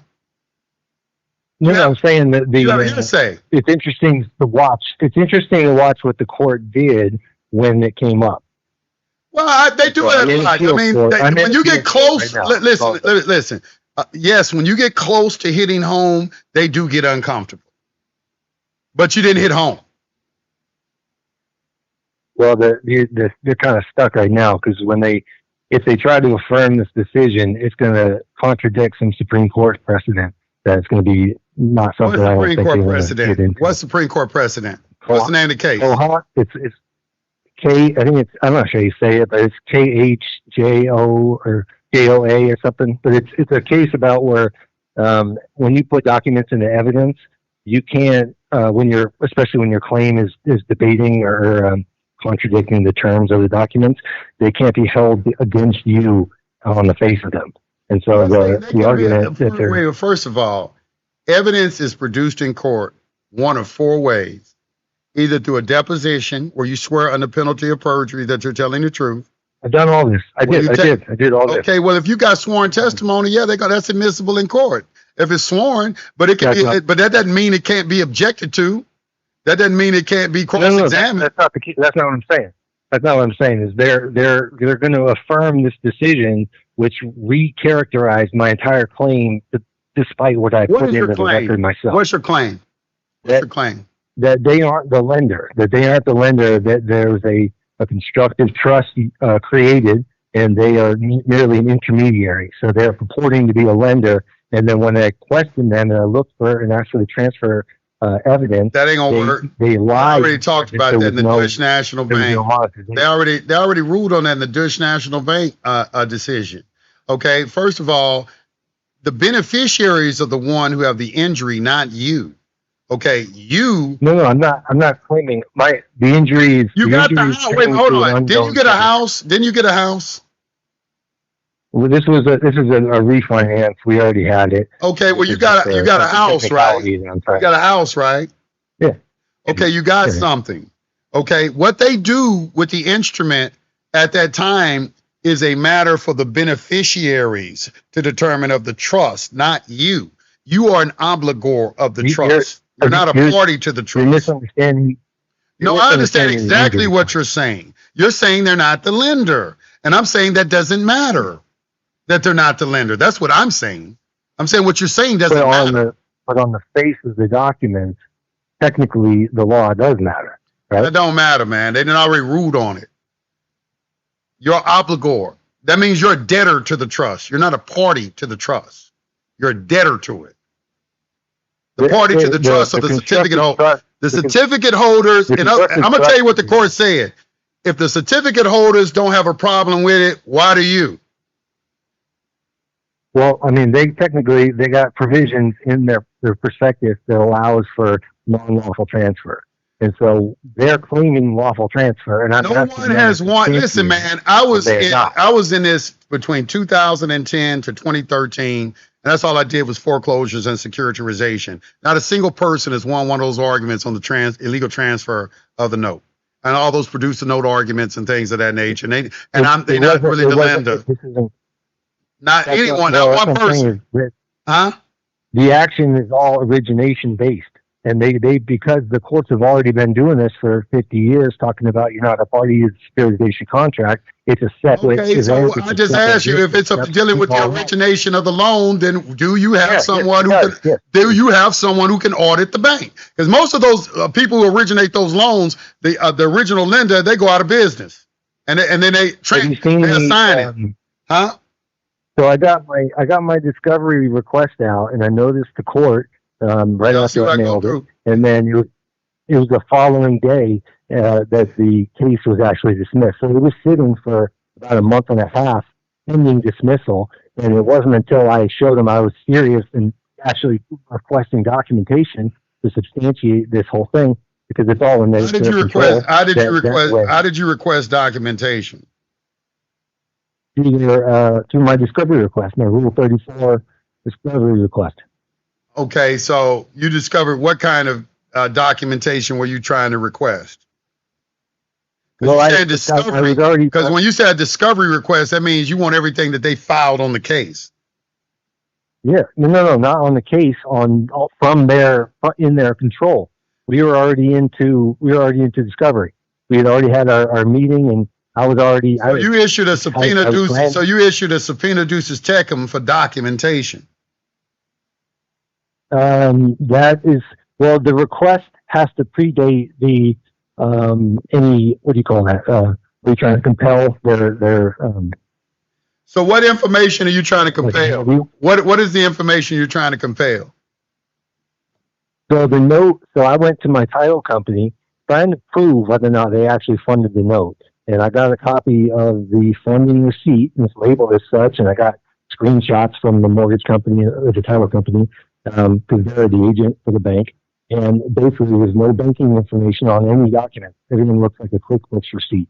And so, in contrary, on the wire transfer receipts that we got for our overpayment for our closing costs and stuff, we had actual wire documentation, the way that the SWIFT banking regulations all say that you have to prove a valid transaction. Motion 12B1. They hit you with a 12B1, didn't they? Motion to dismiss for failure to state a claim upon which relief can be granted. Then they hit you with that. Tell the truth. Yeah. But what they did is they took the defendant's claiming, which I'm just trying to tell you. Only if you read it the way that they're trying to say it. Okay. They hit you with a 12B1. Anyway. I'm telling you why they hit you with a 12B1. Everything that you're talking about don't have anything to do with you. It has something to do with the beneficiaries. All right. Where's your injury? How were you injured in all of this? It's the payment to an unverified creditor. It doesn't matter. It's the rest. You got a loan servicer. It's the rest of You got a loan. You sign a Wait, hold on. In your mortgage, it details that they're going to be a loan servicer and what they were going to be doing with this loan. I just read it about 2 days ago. Okay. No, I know. Listen, I've been through the minutia of how they can try to justify the. They're not trying to justify anything. They did justify it because it's ruled in their favor. They did justify it. Yeah, but under the terms of their own documentation, they're supposed to notify you when they have a material alteration to the document where they change the material effect of what's happening, and the endorsement modification is part of that. They don't tell you that they're going to do anything, the endorsement is part of that. I don't agree with what you're saying at all. I don't think they have anything to do with you. You signed a contract. Hold on. You signed a contract. What they do with the note is none of your business. I know, but their contract is that they are a lender. Okay, and they did. They discounted the note and they sold it to a trust, and then they funded your loan. They didn't. You got an obligation to pay. But my point is that if they could just prove. Okay, wait, let me ask you a question. So let me ask you a question. Let me ask you a question. Then I would have no. Hold on. Let me ask you a question. Yeah. So if they really put some money in your bank, you still have to pay it back, right? Yeah. So I'm not understanding what the material difference is, whether you saw the money go into your account or not. Okay, you signed a contract. So like this I know. This is what I'm saying. It's a really tedious, fine print argument I'm making, but technically, if they had followed their own rules, wait a minute, hold on. I'm trying to give you something. Where is the injury? Failure to state a claim upon which. How were you injured in all of this? It's a very simple question. You got the house. You got the house. When I found out. You got the house. When I found out about. I get it. I get the point. Okay, go ahead. Point. All right. So what's the injury? I'm trying to use any available metric I got to prove the ideas in this space. You know what they said at Dutch National Bank? Equity is not going to allow you to get a free house on technicalities. That's an equitable principle. You're not going to get relieved. I'm not trying to. Even if tell you what, I don't even care if it's free. If it's reduced because of what they did, I want to punish them for it. That's the point. It's the only mechanism. So where's the injury? Where is the injury? Injury. They gave me a note. that showed me that there was no transfer to Fannie Mae. How were you injured in that? How were you injured? Listen. When I learned about a qualified written request to verify everything, to go through and prove these ideas, I asked them for a material copy of a note that showed all transfer evidence. And then under TILA and RESPA, they have to comply, or they have to tell you why they can't comply. So they provided me another note that's different than the one they had already given me, and they basically claimed that was representative of the actual note. When in reality, the actual note, which I actually already got, does not have any transfer evidence there, even though they're claiming it. And so I'm asking them. Hold on for real quick. Now, you see how people in the comment section don't listen? He said he doesn't use this outside of jail. I said if I can get in a house taken or jail. See how people just lie in the comment section? This is recorded. Stop lying in the comment section, okay? Did you catch how you said you don't use this outside of jail? I didn't say that. I did not say that at all. I said if someone is threatening my liberty, or they're trying to take my property, I'll use it in a situation like that. Not to go out and try to buy a whole bunch of shit. Y'all don't listen. I understand why there's so much bullshit flowing around in all these damn echo chambers. But anyway, you're talking about the transfer of the note. I still haven't heard of injury. You're sitting here going into the technicalities of all of this, and you still haven't identified an injury. And that's what the equity courts are going to be looking for. Definitely the equity courts. And that's what they're going to be looking for on the law side of it. The injury is payment to an unverified. That's not an injury to you. That is not an injury. You got to pay money. You got to pay money as long as your obligation is being reduced, the amount you owe every month. You're not being injured. You got to pay the money. You just acknowledge that you got to pay the money back. Either or. Okay, so it doesn't matter who it goes to, as long as the beneficiaries are the ones who would have a problem with payment to an unverified source, not you. Well, part of the creditor verification that's afforded us and all the regulations that we participate in is that you get to verify your credit. Okay, let me say this to you. I understand where you're coming from. What I'm telling you, we just went over this last week in our class. All right. All I'm saying to you is this, okay? They've already ruled on this. This is not they've ruled on it a whole bunch of times. You appear to be saying the exact same thing.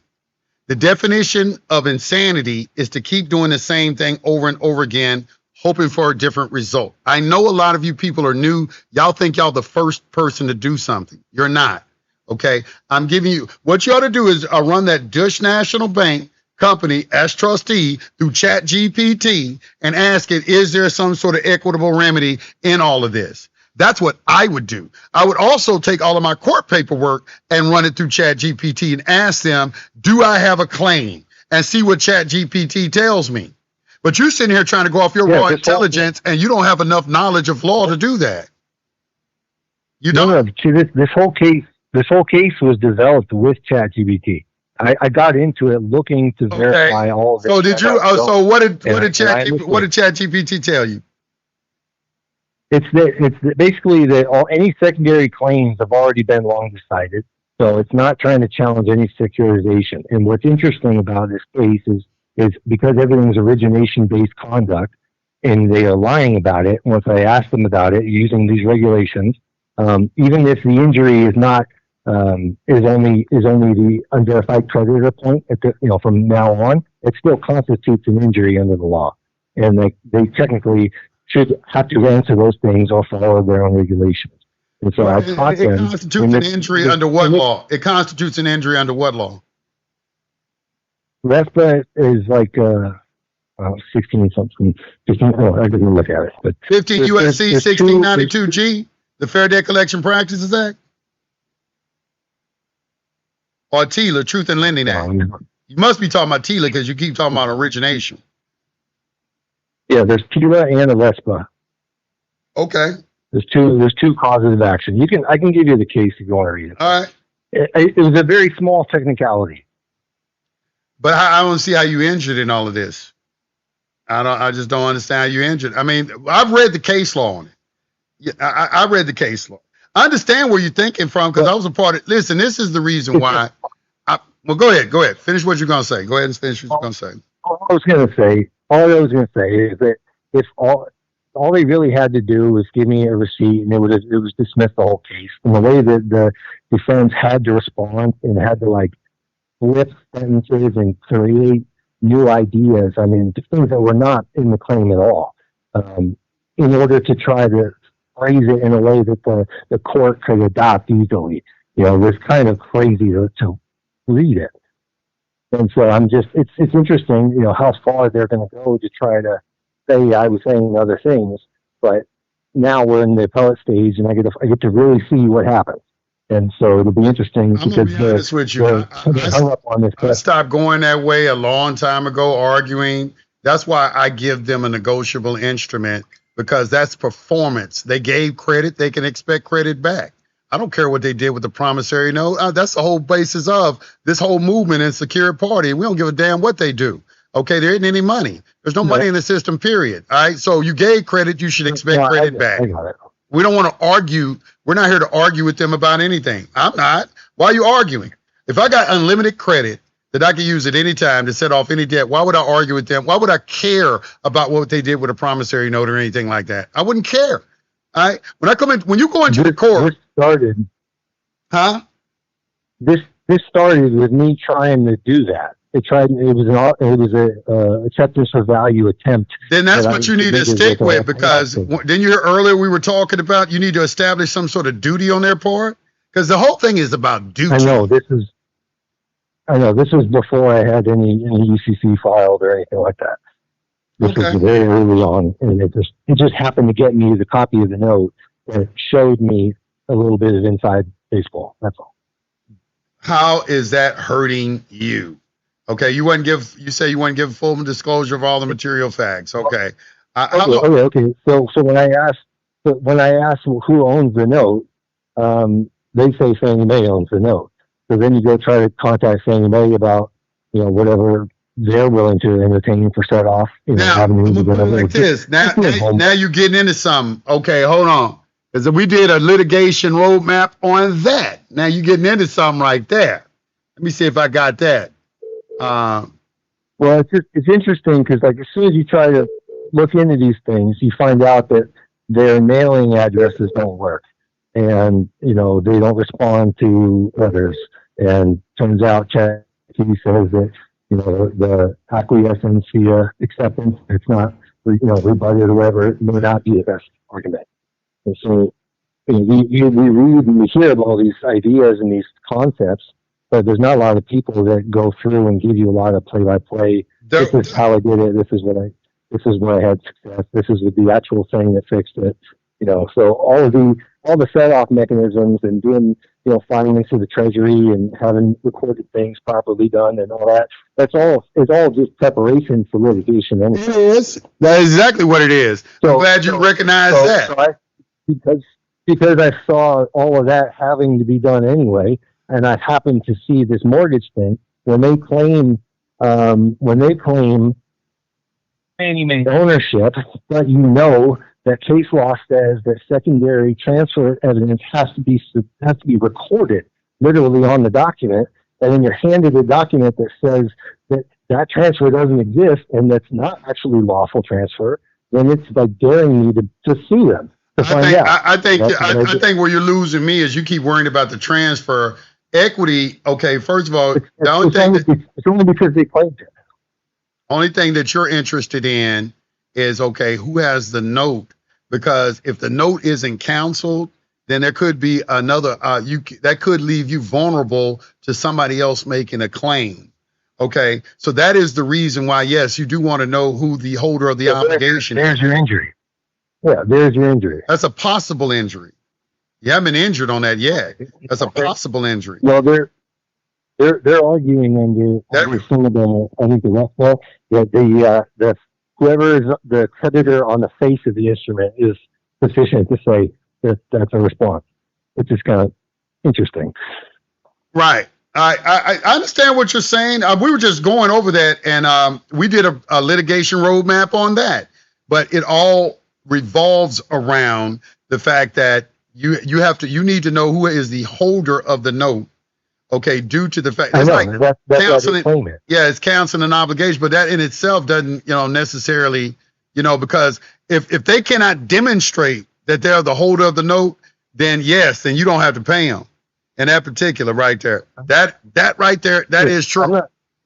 But the transfer, you don't need to be concerned about the transfer. All you need to do is make the claim against them. It's to produce the note argument, but it needs to be styled correctly. It needs to be drafted correctly. I know, but it is. I think honestly, I felt like I won the case as soon as I filed it.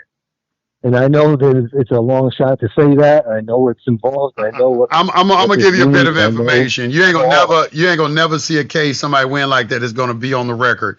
I'm gonna give you a piece of advice. If you want to get some strong information on how to fight them type of cases, you need to get on PESA and you need to locate cases where they settled out of court and copy those pleadings. Yeah, they're not gonna let you establish no precedent on the record. You got to just understand that, man. They're not going to do anything that's going to open the door for a lot of people to get their shit free. Okay, so if you're thinking if you're thinking like, well, in other words, then it's not going to appear on the public record. So if it's not going to appear on the public record, you tell me what you should do. If they're not going to allow any case like that to appear on the public record, where it's going to open the door where millions of people are going to get their house free and clear, you tell me what action you should take.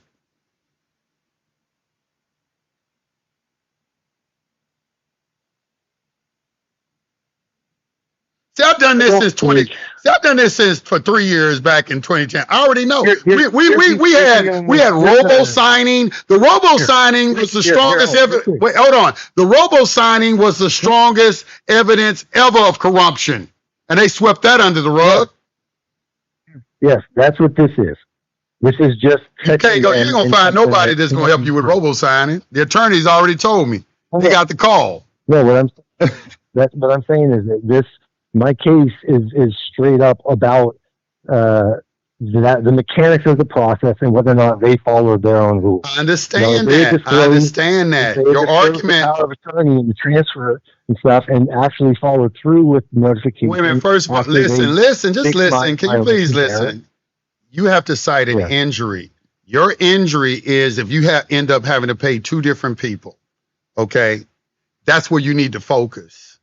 All the other shit you're talking about is going to get kicked out. That's a 12B. That's a 12B1 motion all day. They've already kicked it out once on the 12B1. All right. Where is your injury? Your injury is in the possibility that you may end up paying two different people. That's what you need to focus on. Yeah, I've never thought of it that way. I just said we just did this. We just did this 2 days ago. We did this in class. SPC University. It was either Wednesday or Monday of last week. We just went over Dish National Bank. That's my last video I just did on Dish National Bank, because we were talking about trust, because Dish National Bank is a trust. So it was a trust case. And the trust case, it was surrounded the fact that, are you a party to the trust? And you're not. That's what the whole case turned on. The person who's making a claim like you, the court came back and told them, you don't have an injury because you're not a party to the trust. You're a debtor to the trust. You're not a party to it. Have you ever looked into trust prospectus documents? Yes, you can go over there to SEC info. Listen, you can go to SEC. First of all, let me tell you what we used to do. All right. First of all, back when I was doing it, they used to put the name of the trust on the pleading. They don't do that anymore. They stopped. However, you could also get the MIN number on your mortgage, which is called a mortgage identification number. All right. We would go over to MERS lookup, put that MIN number in. Yeah. It would tell us the name of the trust. We go to secinfo.com, put the name of the trust in there, pull up the B4 prospectus, and then read it, which is nothing but a trust indenture agreement. Yeah. Yeah, I got it. Okay. B424 prospectus. Yes. I've done all of that. I've done all of that. Pool and servicing agreements. Pooling and service, PSA, pooling service agreement, yes. The bank is operating as agent on your behalf. Beneficiaries of the trust, not you. I'm just, I'm preparing you for this. I just said we just went over all of this. All the arguments you're making, okay? That's all I'm saying. Your remedy, you need to focus on the possibility that you'll end up paying two different people. If you don't know who the holder of the note is, you need verification of that fact. Stay right there. Don't move anywhere else. Yeah. Yeah, I got it. All right, because you know why? Because if they can't account for it, then you can stop your payments. All right, because they can't account for it. Okay, that's where you're staying at. What are you trying to accomplish? You should be trying to accomplish getting out of your mortgage.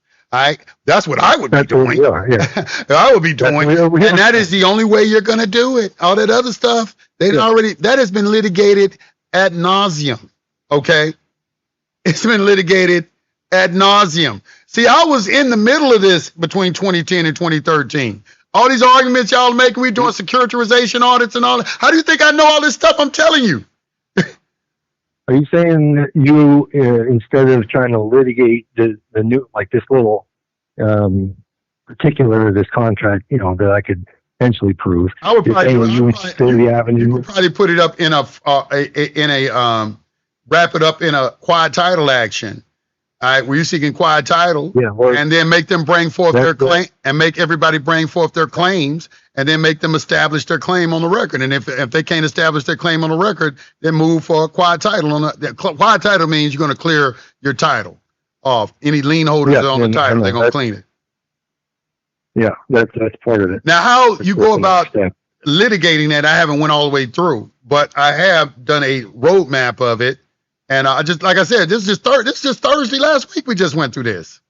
Well, no, I think it was this Thursday. I forgot. It was day before yesterday. We just went through this. We went over this on Dush National Bank on the securitization and the transfer of these obligations. And see, we ran it through there, and it was telling us like, okay, look, these people, you're not the court decided you are not a party to the trust. You have not identified an injury to yourself, because you're not a party to the trust. So anybody who would have a problem with all the things you're talking about would be the beneficiaries, not you. You are a debtor to the trust. That is how they establish. So if I'm a debtor to the trust, then I'm coming back, okay, well, the holder of my debt is the person that I owe. Where is he at?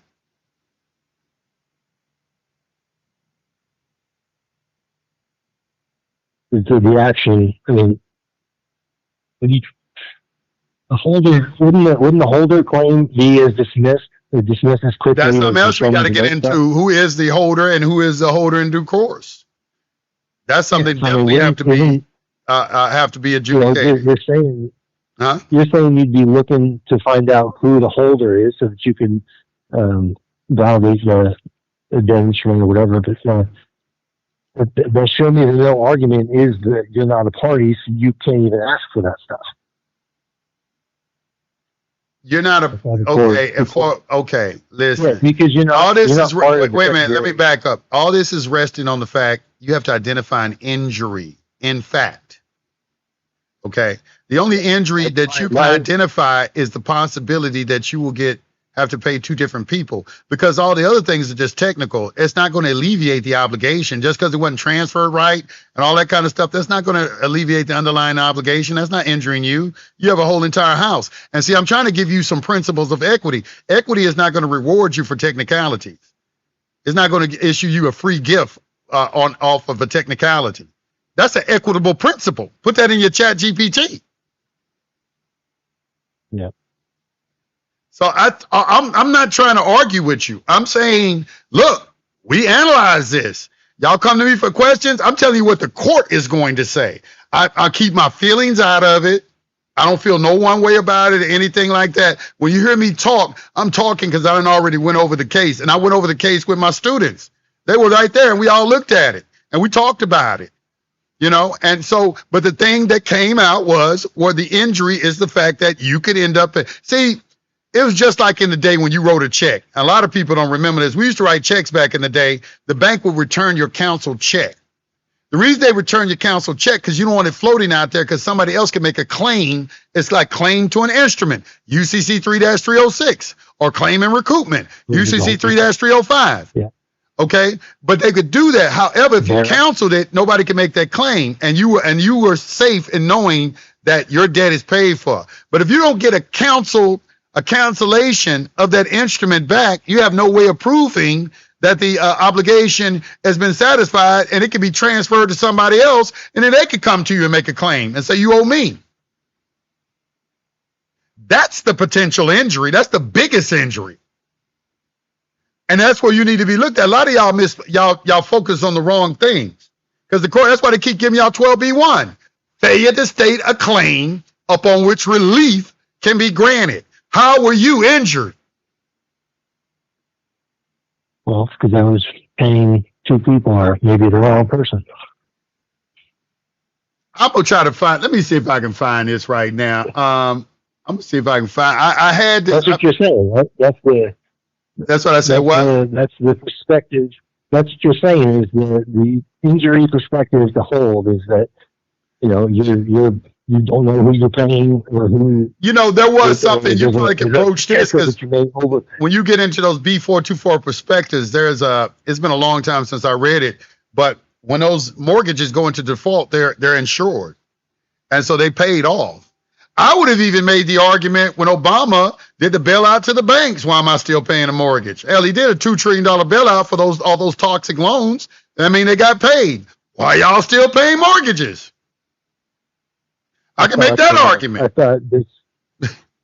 thought the keeping in not in default would be a better way to test. Well, I agree with that. I agree with that. But I'm just saying there are provisions in there.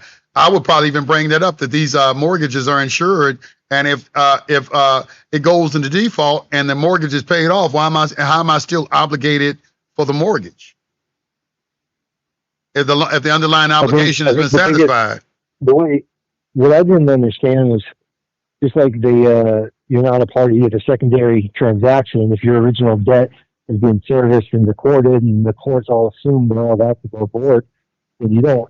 You have to have some mechanism to have any claim, and so my rest by TILA was that. It was them saying that they owned it, because that's how they responded it. So then I already know that they didn't have substantiating, recorded evidence of that. Listen, let me tell you something. Listen to me. There's only one man I know won a TILA case and RESPA case. He was in Knoxville, Tennessee. I went and talked to him like in 2013, 2012 or something. He's a brother too. And he was an attorney. And he won a TILA case. And after he won that, they changed everything. Ain't nobody won anything since. I drove up there and talked to him. Listen, you want me to tell you some things? We used to have all type of remedies. For instance, like we could put in an affidavit of forgery into the case to make them to produce the original note. Because they're trying to produce a copy of it. So they would have an affidavit of forgery. You say, okay, to the best of my knowledge and belief, okay, they're going to give you a copy of it. Okay, well, a copy is not good enough if I challenge it in court. You got to be able to account for the original. No. So I say, to the best of my knowledge and belief, that this is a copy. This is a forgery. Can you please account for the original so I can make a determination as to the veracity and validity of the document that you're attempting to proffer in evidence? We were using stuff like that. Produce the note arguments have been around a long time, man. Yeah, well, it's interesting is they happened to give me the copy. And then I got follow up, in my homework after hold on for a second. Hold on for a second. I dare Roosevelt 100M to call in right now on the phone and debate me. I'm daring you right now. 100 Roger M. If you don't accept the challenge, I'm kicking you out of my chat. I'm daring you to call in right now and debate me live. I'm gonna punk you. I'm gonna punk you over the air. Roosevelt 100M. Because you in there arguing with all of my listeners. Trolling and shit. Bring your ass on to the phone.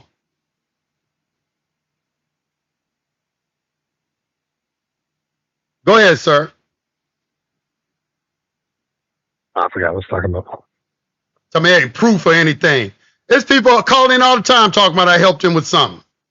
Y'all get on my fucking nerve just because I'll parade people in front of you saying, look, I helped this person, I helped this. I don't do all that lame ass shit. You just a hater. That's all y'all are. I can't believe how many young men today in today's world got so much bitch in them. There's so many of y'all. I don't understand this, man. Y'all get be mad and jealous of other men and shit like this. I'm just sitting there trying to help somebody. And you just mad at me for what? I ain't did nothing to you.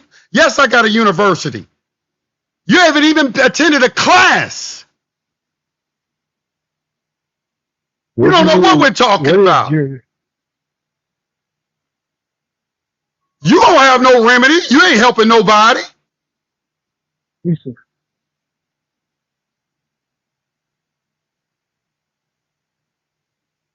Talk all this shit. What do you do? Where your channel at? Where your fucking channel? Put the link to your channel in the chat and show us what you over there, how you helping people and the remedies that you got. I get so sick of these people, man. The people in this arena, y'all is some of the. I gotta get away from y'all. I got to deal with wealthy people, man. I can't deal with this shit right here. Y'all a whole bunch of fucking crabs in a barrel, poverty mindset, victim mindset, and hateful, jealous, envious. That's all that's over here. That's all I've been seeing for like the last 15 years I've been into this.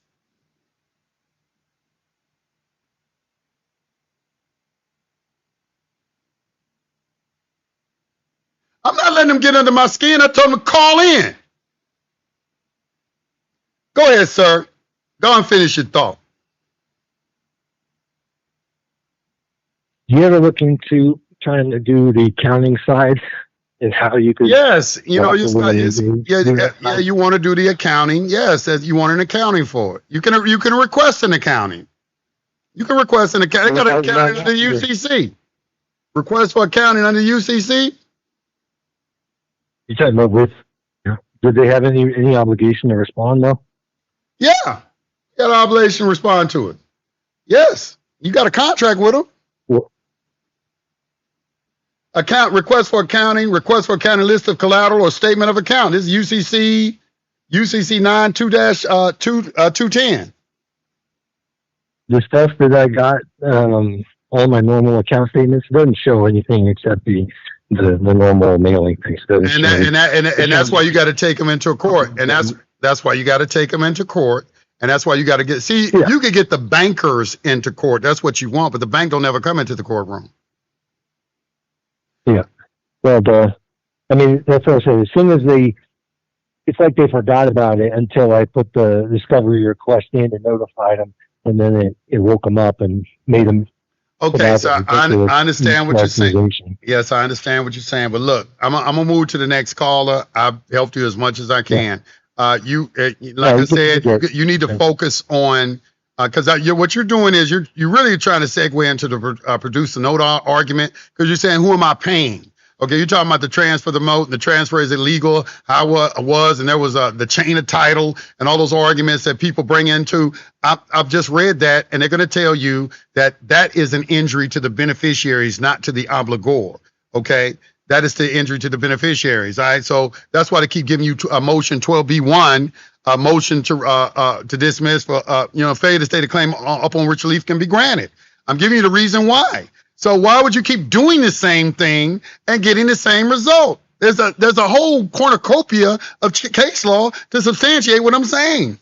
I'm trying to help you. I gave you another pathway to go, but I'm gonna have to go and take somebody else. Okay? I appreciate it. Yeah, thanks, man. All right. What's happening, man?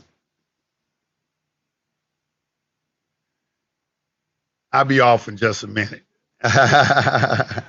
Let me bring in area code 718. Area code 718. What area is this? 718. New York. New York. Oh, Yeah, you on the line? hello, can you hear me? I can hear you loud and clear. What's happening? New York. Turn off the computer. I Turn off don't the know. I computer have in your the phone background. off. No, I will. Turn off the computer in your background for Can you me. hear me now? I'm confused. Are you talking to me? Because I had the computer on, but now I don't hear you on the phone. I can hear you loud and clear, ma'am. Yes, I can hear you. Okay. So, what is the mean when on the docket a case says private? Well, I mean, sometimes you talking about like sealed indictment or like sealed documents? No, it's ongoing. I don't know if it say private on the document and you can read it. It's not private. I don't know. Usually if they don't want you to see anything, they seal it. You can see it now. Okay, well, it's not private anymore. It's public. If it's in the public records and you can see it, it's not private. If they want it private, they'll seal it. Okay, so the case is private means that I establish like a contract, like Gatekeeping used to say, your contract directly. Basically, that's what it is, I think. Okay, I'm listening. Is that what it means? I don't understand what you're trying to say yet. I'm waiting for you to form something that I can grasp onto. Just explain to me, what is your question? What is your question? What are you trying to find out? Yeah, what does it mean when a case is private? I know of somebody who has a case and actually did almost everything that you're talking about, constructive trust. I think Jim Keating used to talk about it. If a case is private, that's called in camera or in chambers. Is that what you're talking about? An in camera proceeding? No, that's a federal. No, it's a federal case. Well, in camera deals with federal or state. All right. In camera means in private chambers outside, the court. In camera. You don't know what in camera means? In camera. In chambers. Yes, like in chambers. Yes, in camera. So is that what you're asking me? Well, I think I'm going to have to make a consultation with you because I know the case is ongoing and I don't know what it would be if it's put out there. I think that would be very good. I think that would be very good. You can fill out a form at SBC University, hit the consultation button, pick a date. Yeah. And then my assistant will be in touch with you to schedule a time and everything with you. You don't have to pay any money or anything like that. Just go over there and schedule right now. Okay, because the case is actually at Second Circuit. That's fine. Oh, in New York. Okay. Okay. All right. So I think I best do it because if I put it in the public, I'm thinking these people are monitoring or anything. I'm not sure. So I think I'm just going to make a consultation with you. Okay. Do that. All right. Yeah. Thank you so much.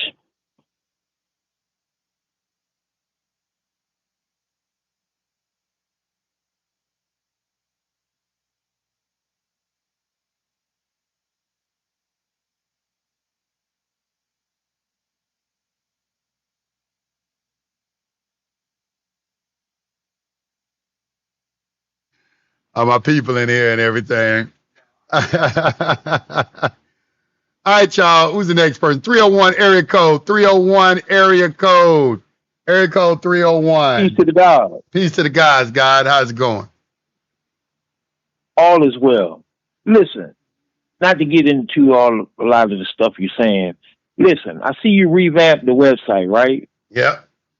I was on in the initial rendition of the website, and I subsequently I changed cards and I got thrown off. And you say you're holding meetings regularly, or I have a class every Monday through Thursday from 9 p.m. to 11 p.m. Okay. And I'm there every night. Okay. And I have one on Sunday night too, but it's not related to. It's a natural law class. It's not dealing with. We go over all the books. Yeah. We go over the law. Read success manuals and things like that. Let me precurse everything. Mm-hmm. Yeah, I've been listening to you since Starbucks in California.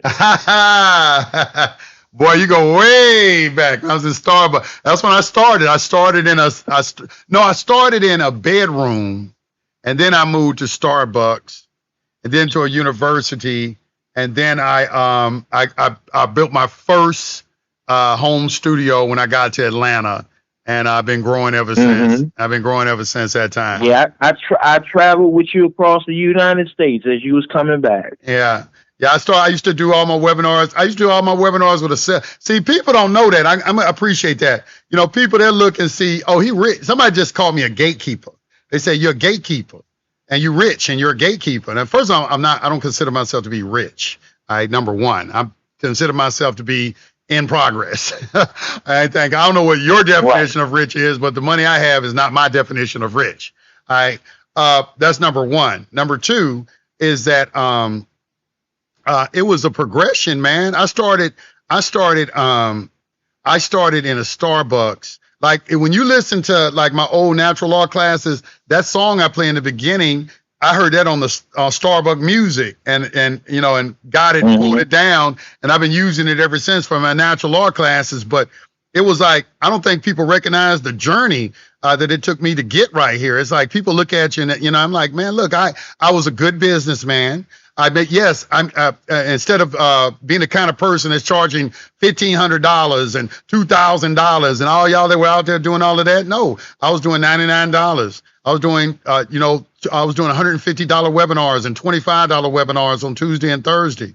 You know why I did that? Because I had confidence in my knowledge. I had confidence that I knew my material so well that it was going to draw a lot of people. I was counting on a lot of people coming, but you try to make all the money you can on one person. Okay. And that's why y'all failed in this particular space. But I ain't gonna lie. I do kind of think. Go ahead. I said, and they copying something from somebody else and trying to sell it. They copying other people's information. You're not doing right. See that? You see that litigation roadmap I just did? That comes from hours and hours of my own research, arguing with ChatGPT. I got ChatGPT to do that. It broke by pointing out HGR, the congressional record of the 73rd Congress, and also putting affidavit of Walker Todd. And also I did the, what's that case up there in Minnesota where that judge ended up dead? And I synthesized a lot of information and to make a litigation roadmap to see whether or not there was an equitable claim and to create some sort of duty on the part of the government to discharge debt. I understand that y'all all having a hard time out there discharging debt. Now, son, that other dude want to argue with me. Where's the duty, man? If you can't establish a duty, you're just wasting your time. I'm not going to stay on your phone and keep arguing with you. Where's the duty? And what is your real purpose behind doing this? Exactly. They don't want to talk about that. Holding the government responsible for what they signed up for, which was granted, all power was granted to them by the people, not the other way around. So when they keep claiming sovereign citizens and well, aren't the people the sovereigns? Because they are the ones that the power originates from. The people are the sovereign. And they entered into a compact to protect the private right and the infringement from the government into that private right. No, what they did is they accepted benefits and privileges. The whole goal, the whole purpose behind HR 192, June 5th, 1933, was a result of the Great Depression, okay, and the New Deal. Okay, that was a part of the New Deal. They went bankrupt.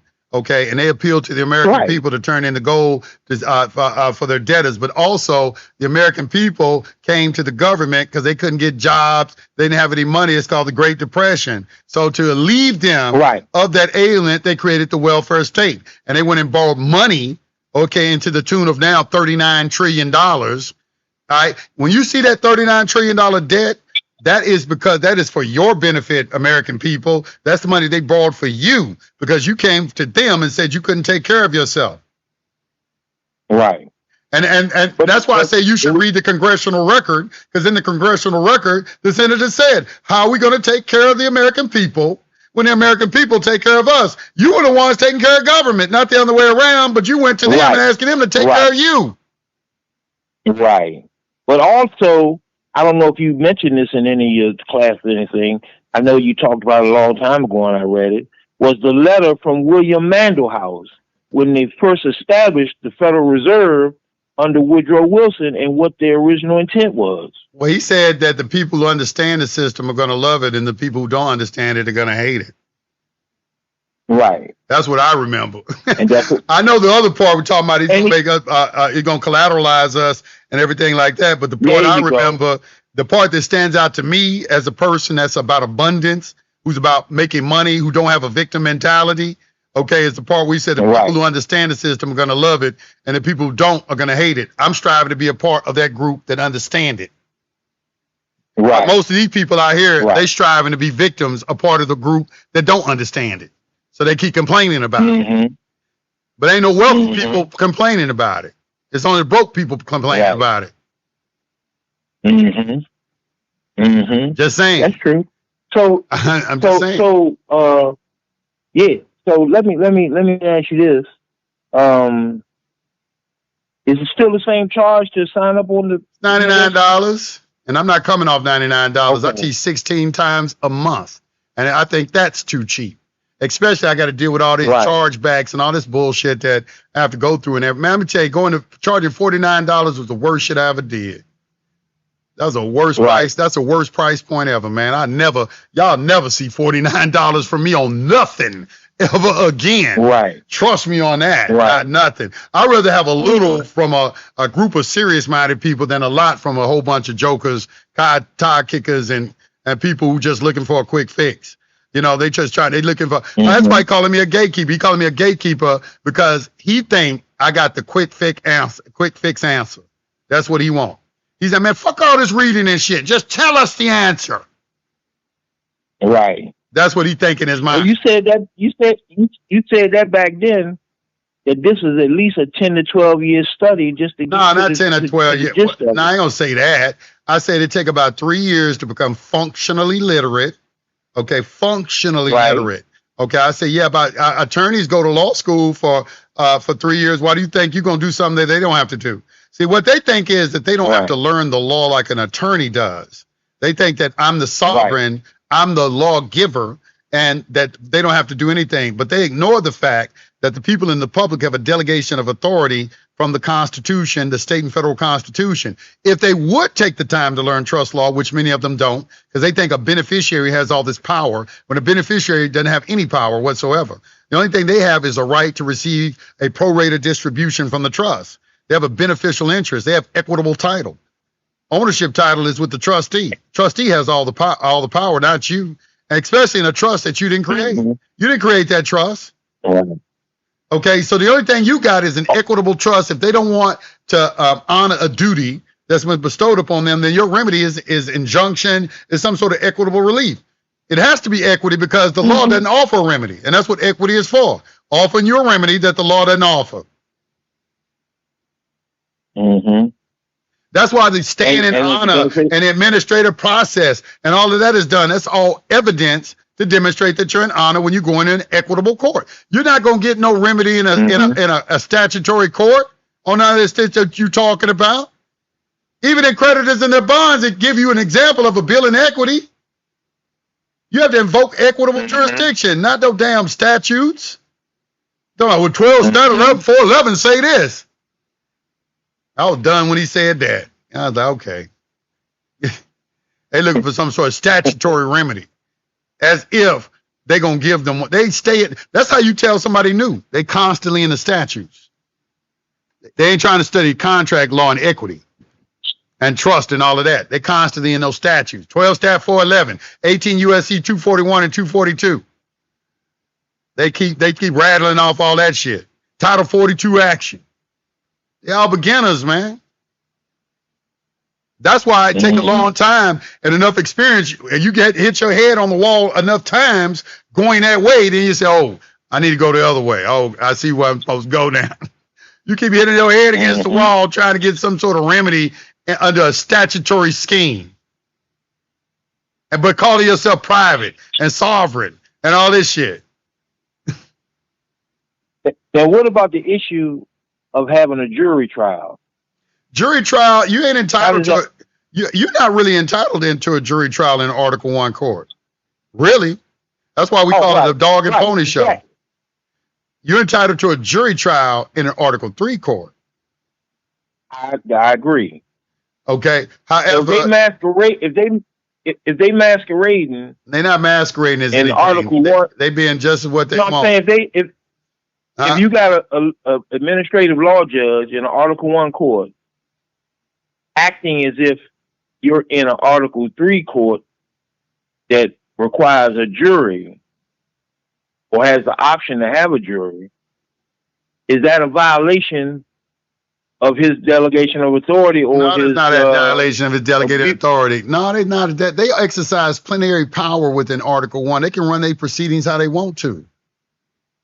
They can run them how they want to. And the judge is not doing anything incorrect. You are the one that ain't getting clarification. You have a Sixth Amendment protection in the Constitution to know the nature and cause of any action. Why don't you ask them? Right. That's what we were doing. We're saying, Your Honor, is this civil or criminal? This is criminal. Okay, thank you, Your Honor. Let the record show that the action being brought against the defendant is a criminal action. Now, sir, I have another question. The Constitution for the United States of America only grants this court 2 criminal jurisdictions. One is under the common law, Article 3, and the other constitutes a condition of contract under criminal aspects of a colorable admiralty jurisdiction, Article 1. Under which 2 of these jurisdictions is this court trying this criminal action? A lot of people try to use that to challenge jurisdiction. We don't use that to challenge jurisdiction. We use that to determine if it's civil or criminal. That's what I'm looking at. I don't give a fuck about if it's Article 1 or Article 3. I give a fuck about, is there some money involved in it? Is this a debtor's prison?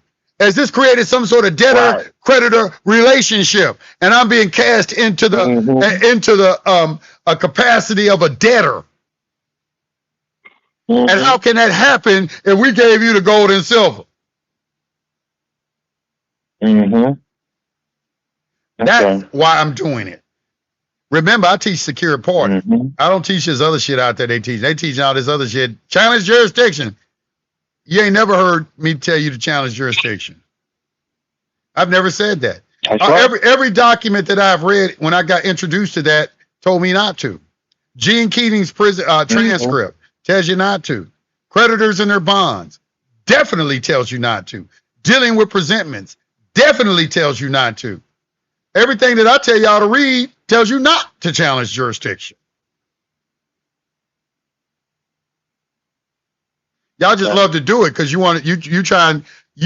challenging jurisdiction makes you feel empowered because you think that you're asserting some sort of dominance over the government, even though you got a 100% failure rate.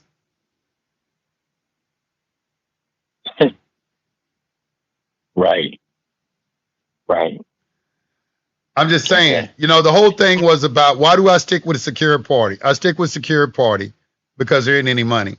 That right there, that's no argument about that. That we don't have to argue about that. We're in a debt-based system. The next argument is, where is value derived from? How is value obtained in a debt-based system?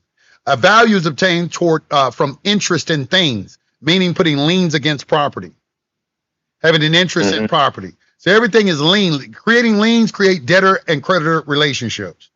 Right there in OCGA 1711-1 in Georgia, it sit there and tell you that's under criminal procedure that when they convict you of a crime, they put a lien against you for the cost of the case. Okay, so what cost are we talking about? Your Honor, I request the Honorable Judge direct the prosecutor to provide the assessment for the charges along with a certified audit trail of all transactions, including voucher, as well as all disbursement documents and receipts for the claim that he is alleging. Which is within your right as a beneficiary of a trust. That's exactly what. Yeah, well, if I am the beneficiary of it, you know, if there's some sort of unjust enrichment, if we're talking about a constructive trust, okay, well, who's the constructive trustee? Who's the trustee ex maleficio? That's the one with all the liability. The beneficiary is owed a duty and has a corresponding right. This is about rights and duties, if you haven't caught on. If you can't establish a duty, you have no right. If you can't establish a duty, there's no corresponding right. And that should just be the end of it. I mean, y'all can make the longest arguments that you want. Go make a video. I don't care. Anyway, I'm just giving y'all a heads up. I won't. Thank you so much. You're welcome. I'm just giving y'all a heads up. I will not be in this space too much longer. I'm just giving y'all a heads up. Let me go over to 618 area code real quick. 618 area code. Let's go. Let's dip over to Illinois. Illinois.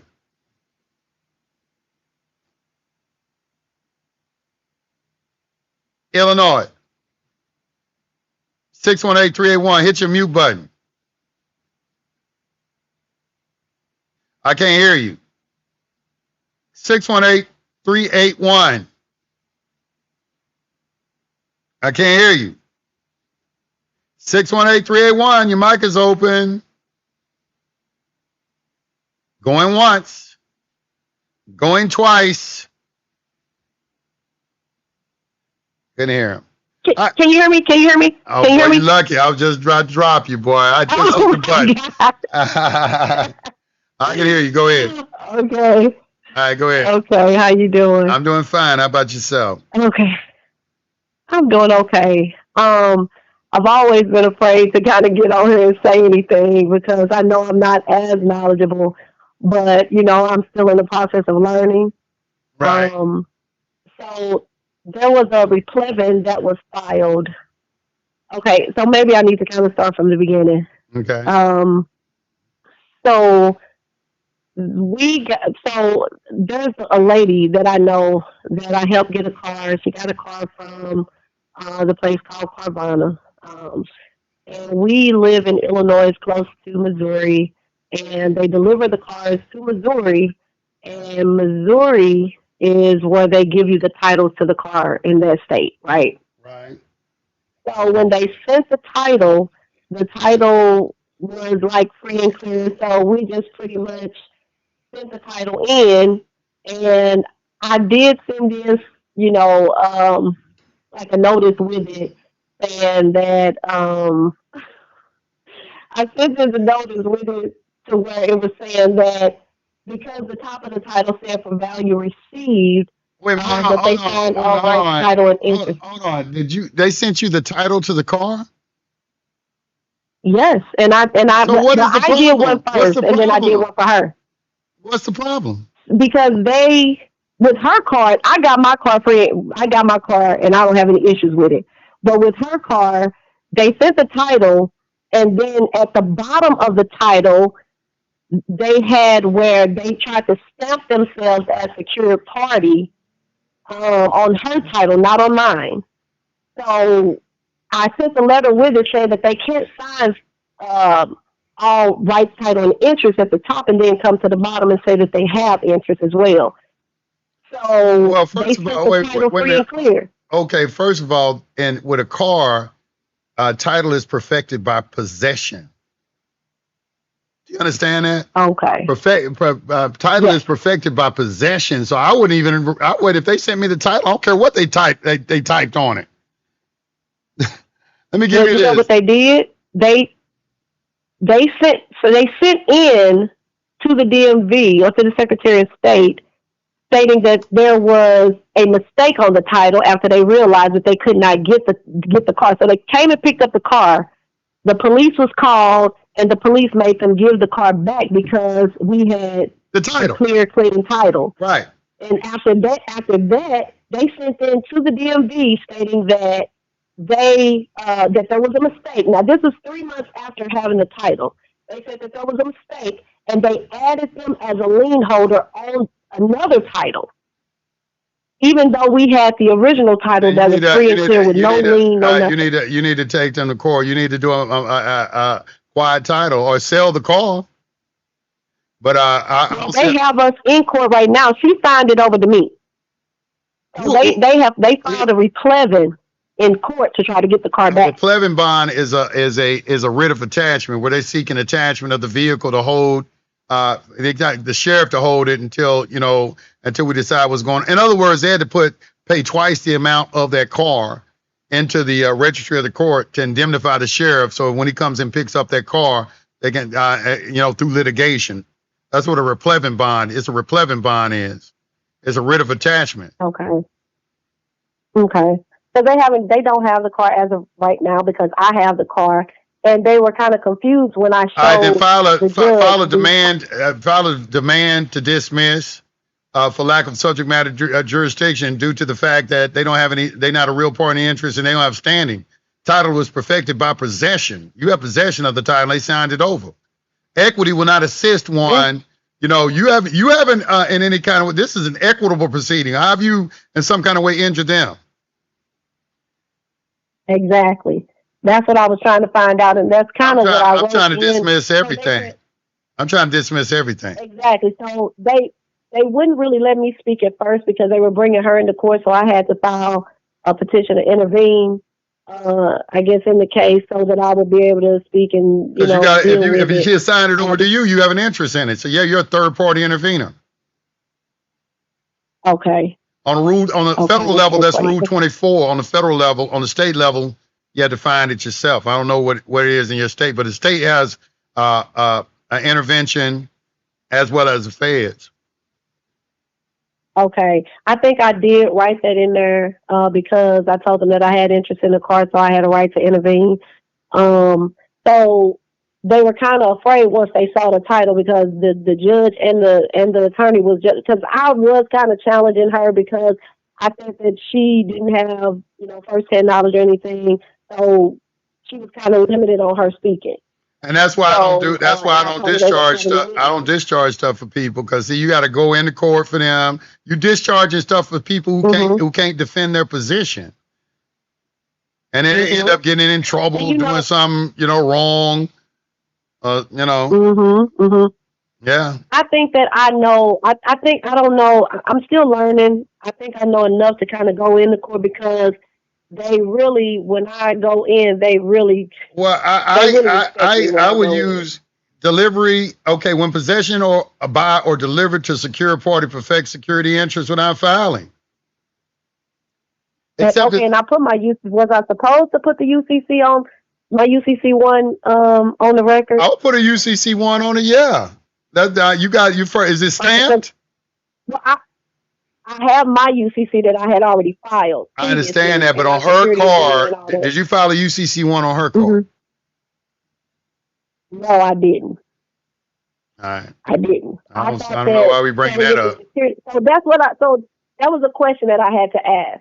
So when you have the security agreement, the private security agreement, and that doesn't cover anything that you get, you have to file a UCC every time that you get everything? Yes. Like a house, a car? Yes, yes. Okay. Yes. Okay. Or add it to your, okay, you're going to check the box called collateral add, and then that's what a UCC 3 is for. It's an amendment. So you're amending your UCC 1 because you're adding property to it, which is why you check the box called collateral add.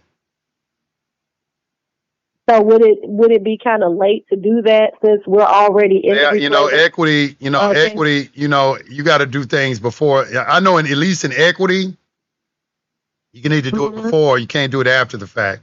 They have a claim already filed. They got a public record claim filed already before you. That's what the court case action is. It's a claim. They've already lodged a claim, so Okay. they had a view. So I mean, you Oh, can do it. It don't hurt to do it, but filing the UCC 11, would that I probably would help still. if I filed a UCC 11? Well, you don't file a UCC. A UCC Right. 11 is a title search. Right. To see if they have, like, would that show I if mean, they you have can do like that. a I mean, it's lien or gonna something hurt on you. the car? You can still do 11 and a you can still do an 11 and a 3, but that's not going to defeat their claim right now because they're claiming some sort of fraud. Okay, so that's not going to Okay. And vitiate. that's kind of what I claim toward them because they changed the title Okay, then after counterclaim the them. fact. Then counterclaim them for damages. See, I don't Okay. play with me when I do something like that. I'm trying to get money from them. I'm gonna charge them 3 times the amount of the Okay. car. I'm counterclaiming. Oh, wow. Okay, so I can definitely do that. Because he Yeah. told me, the judge said that he wanted me to file my petition to intervene. And I filed an separate from intervention, and then the I claims filed that I some sort had. of, and I filed some sort of claim for damages for them wasting my goddamn time bringing me into this courtroom over this bullshit. When you know you signed that title over, and you trying to get it back. Nah, you ain't going. Right. I got it. I have Right. physical possession of the title, Yana, and I didn't. And all correspondence was in the mail through written correspondence. Ain't nobody deceived them out of nothing. If they made a mistake, that's on him. Let's see what the equity court says about it. Then that would be really interesting to see how the equity courts rule on that. I ain't gonna lie. I really love to see Yeah, I mean, how an equity judge would apply right now, principles I'm of in equity to state that. court. Right. I'm in state court with it, and he just told me that we were going to come back. He wanted us to come back to hear the case because You need it to wasn't. you need to run all traditional your case. paperwork through ChatGPT, man, and see what type of Mhm. remedies are available to you. Okay. Okay. Now, I wanted to mention one other thing to you because I had a foreclosure years ago, right? And I heard you talking about how they have insurance on the properties and everything, right? Yeah. So I was fighting them and going back and forth with them in court to keep the home. Now, they foreclosed back in 2016. Now, I had been fighting them back and forth. I had fought them in court. They left me alone. So I've had the house, and I still have the house and still in the house. Right. They actually, I think what they do is 3 or 4 years after the case, they send something because I have proof that they paid it off, that it was paid off, rather the insurance paid it off. Then you need to file a quiet they title put it act. in You the need to bill. file. There's only one answer to your question. You need to file a quiet title action. Okay. You need to file a quiet. Okay. Now, how you put the quiet title action together? Because you're trying to clear title. That's what you want. You want your house free and clear Mm-hmm. without any encumbrances on title. Okay. So the remedy is a quiet title action in equity, and you're going to have to outline everything. Ask ChatGPT to put you together a quiet title action. I'd upload every document I got related to my case, and then I would have ChatGPT upload me, tell them to draw me up a bill in equity for a quiet title action. A quiet title action. Okay, bill in equity. Okay, bill in equity. Not bill in equity. Just call it quiet title action. Don't call it bill in equity. It's quiet title action. Okay, so would I be able to counterclaim them for, because they did come? Well, and you're not they put all my counterclaiming stuff out anybody and if damages. you're not counterclaiming anybody if you're the one that is originating the action. You're not counterclaiming anybody anything. You need to ask for the damages. I think that's what you're asking me for. Are there any damages that you could request? And you could ask ChatGPT that too. Is there an articulate, Okay. you could ask them that. Can they identify damages? You'll be amazed at what it can locate for you. You'll be amazed. Let me tell you something. That ChatGPT is the greatest invention of this century. I actually use it. I just started using it last year, and it's actually been helping me through a lot of this stuff. Like A lot the of people judges, use it, like but they don't know how to use it effectively. I have the case with this home, with the home in federal court because they tried to file an eviction all these years later. So I removed it to federal court, and the judge is just letting it sit. It's like he hasn't made a move on it. Okay, well it's up to you. It's up to you to move the court. If it's languishing in court, okay, you removed it to federal court. Okay, and what are you complaining for you to defend it? Well, I made myself the plaintiff. Okay, it's up to you to move the court. If the court's not moving, then you move it. If the case is just languishing, okay, then you move to court. Mm-hmm. That's another thing. Y'all wait for the judge to do something. The judge just an unbiased arbiter in a dispute between two opposing parties. You removed it. What are you asking for? Okay. And so when you remove it to federal court, right? So I had another case that I had removed, and they were saying that they were trying to establish jurisdiction, and so the judge made some mistakes, and I kind of called her out on it. I think she kind of had an issue with me calling her out on it because she said I didn't have diversity. I was just about to say you got to prove diversity of jurisdiction. Diversity. Well, the other party put a disclosure statement on file stating that 100% was owned by an out-of-state company. So that gave me diversity, but I think she was saying that I didn't have the amount in controversy. So because it was just on the rental property that I had, and so they had it in at 50,000.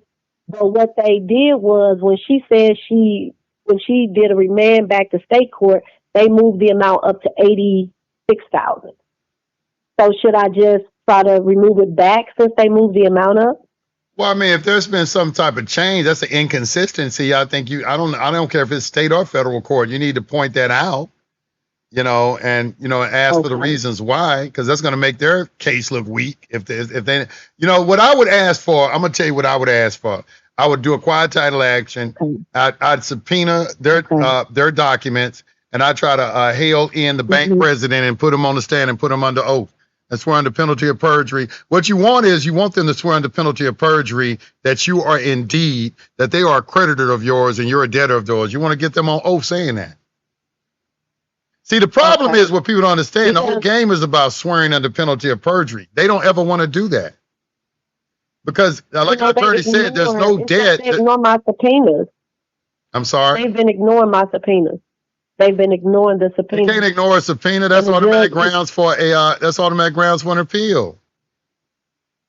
Yeah, automatic grounds for an appeal. Yeah, take it to the appeal. When I compel it, I file like a petition to compel and all kind of other stuff, and it's like the judge just writ of mandamus. Writ of mandamus. Have ChatGPT put together a writ of mandamus for you. Okay, mandamus. Okay. Because I still, like the other house I was telling you, I still got the house. And if you ever want to see proof, I can show you the proof where it shows that it's paid off and everything. I don't doubt you. I don't doubt any of this. It's like an attorney friend told me one time, Joe, it's not about right or wrong, good and bad. It's about what you can prove. Right. So as far as the accounting, I'm sorry, I know you got to talk to other people. As far as the accounting goes, when you request the accounting, as I did like through the, when I request the accounting and everything, in the accounting, these companies, are they mandated? They're mandated to file GAAP and the accrual method, correct? 1831 LN, what is that? Title 12, 1831. Title 12 USC 1831 is it, I believe? No, wait a minute, I got it wrong. Hold on, 12. I got something wrong. Okay. Let me give it for you real quick. What I was saying yes, 1831. Hold on, listen. Y'all listen. Okay.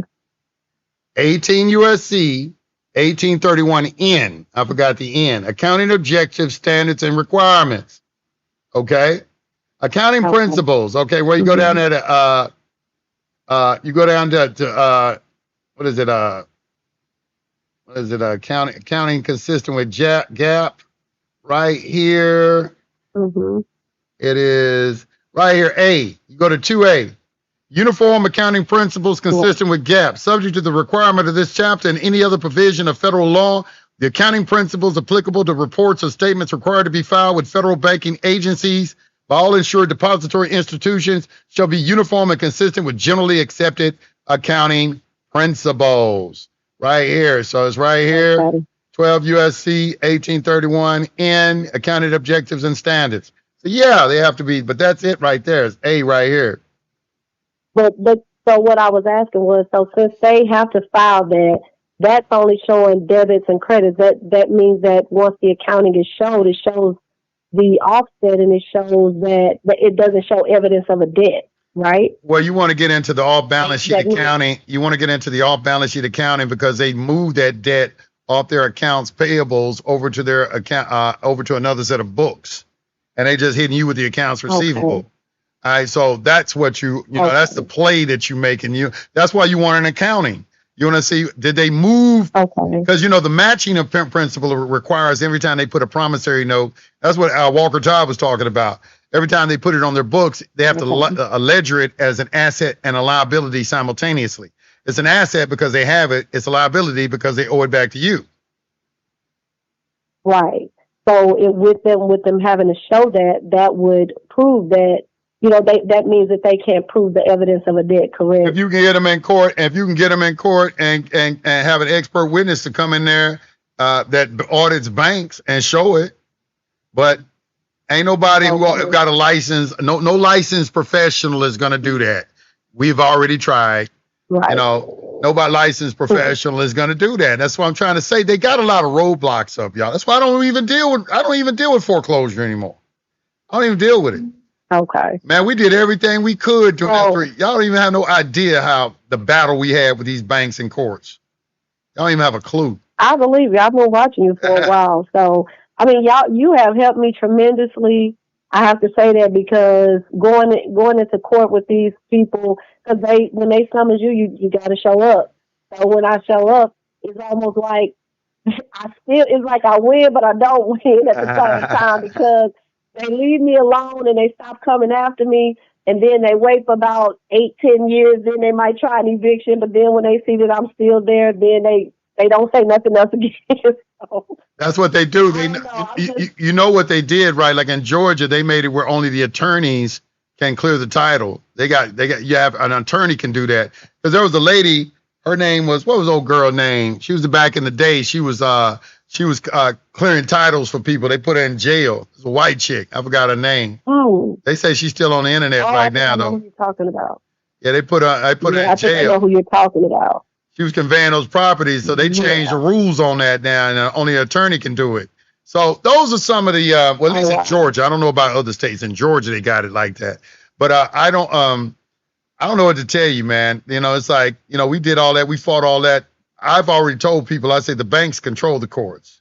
That's just my sincerest belief because they're in there using Federal Reserve notes. Okay. The banks are all part of the Federal Reserve system. The Federal Reserve government, the Federal Reserve has got their hands in everything. And the banks definitely have a lot of power in the courts. That's all I can say on that. A lot. Have you ever dealt with the operating circulars and things like that? And Operation Circular #1, trying to get the black card and all that, applications. Yeah, and the PIN and all of that, and all of them, the ones that they got them all on SBC University. Oh, okay. Well, you know what? I've been a member for a while. I need to. I mean, I need to go. I said I was going to do a class. You know, they changed some of the Operation Circulars. You know, because that is something I believe in too, and I'll tell my class about it. But that is definitely something that needs to be discussed at SBC University. The Operation Circulars. I was trying to remember the OCC, the Operating Circular 1012.3. It talks about.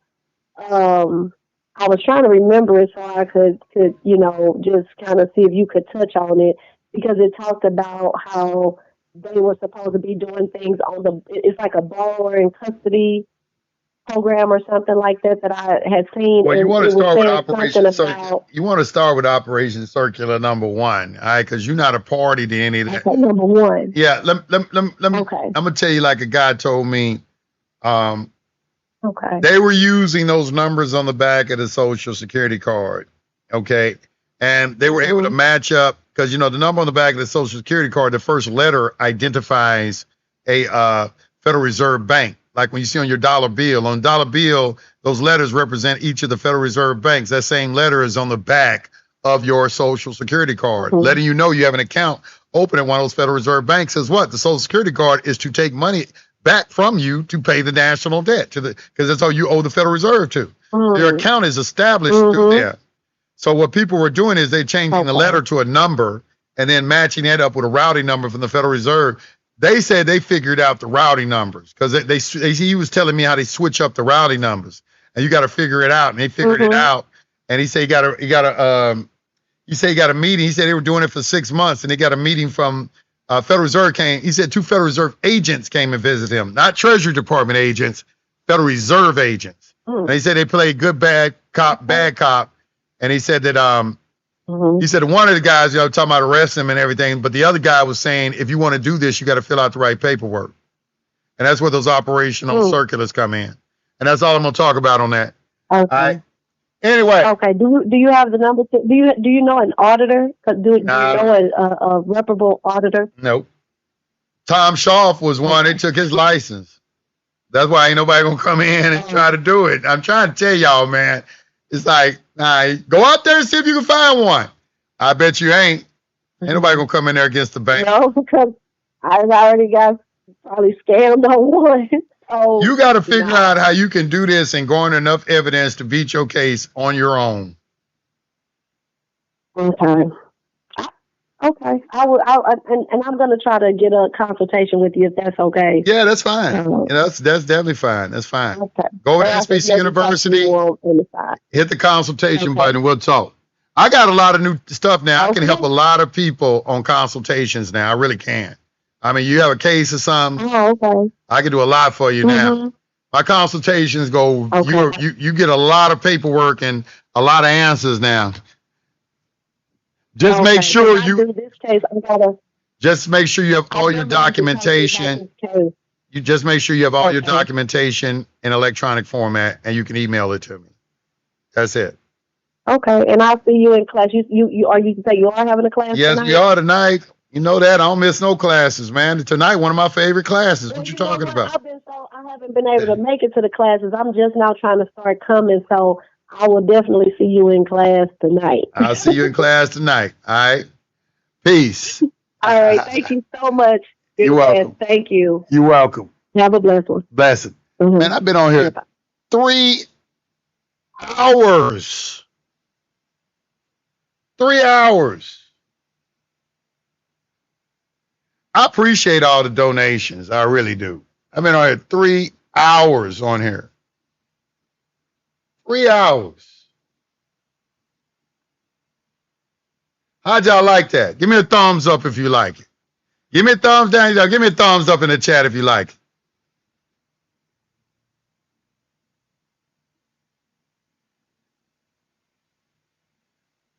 I'm not claiming to know this legal mumbo jumbo. Then shut the fuck up and sit down until you understand what is going on. Why don't you do that? Tell me you don't claim to know something. Shut up. I appreciate all of the, I got a 10. Let me see all these people.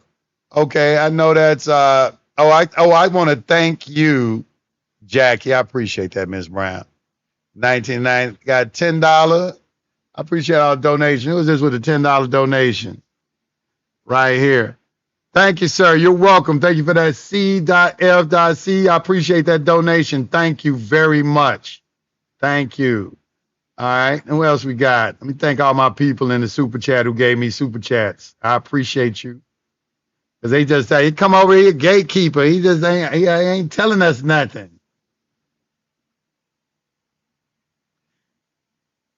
He ain't telling us anything. He's screaming at people. That's why you need to follow me. I've been doing this for like 10 years, man. I've talked like this for 10 years, man. My followers know I don't mean nothing. You come over here, your first impression and everything. Who is this loudmouth black guy?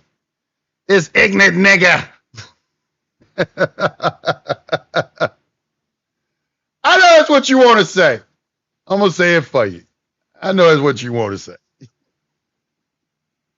I'm going to say it for you. I appreciate everybody, man. I appreciate y'all. Listen, I got to get off now. I've been on here 3 hours. All right. Peace to everyone. Y'all have a wonderful day. I will see y'all tonight. I'll see everybody in class tonight and on Monday and Tuesday, Wednesday, Thursday. It's Central Time. You come in, like, comment, and subscribe. Hit the notification button on your channel. And I'll see y'all later. Peace. I'm out.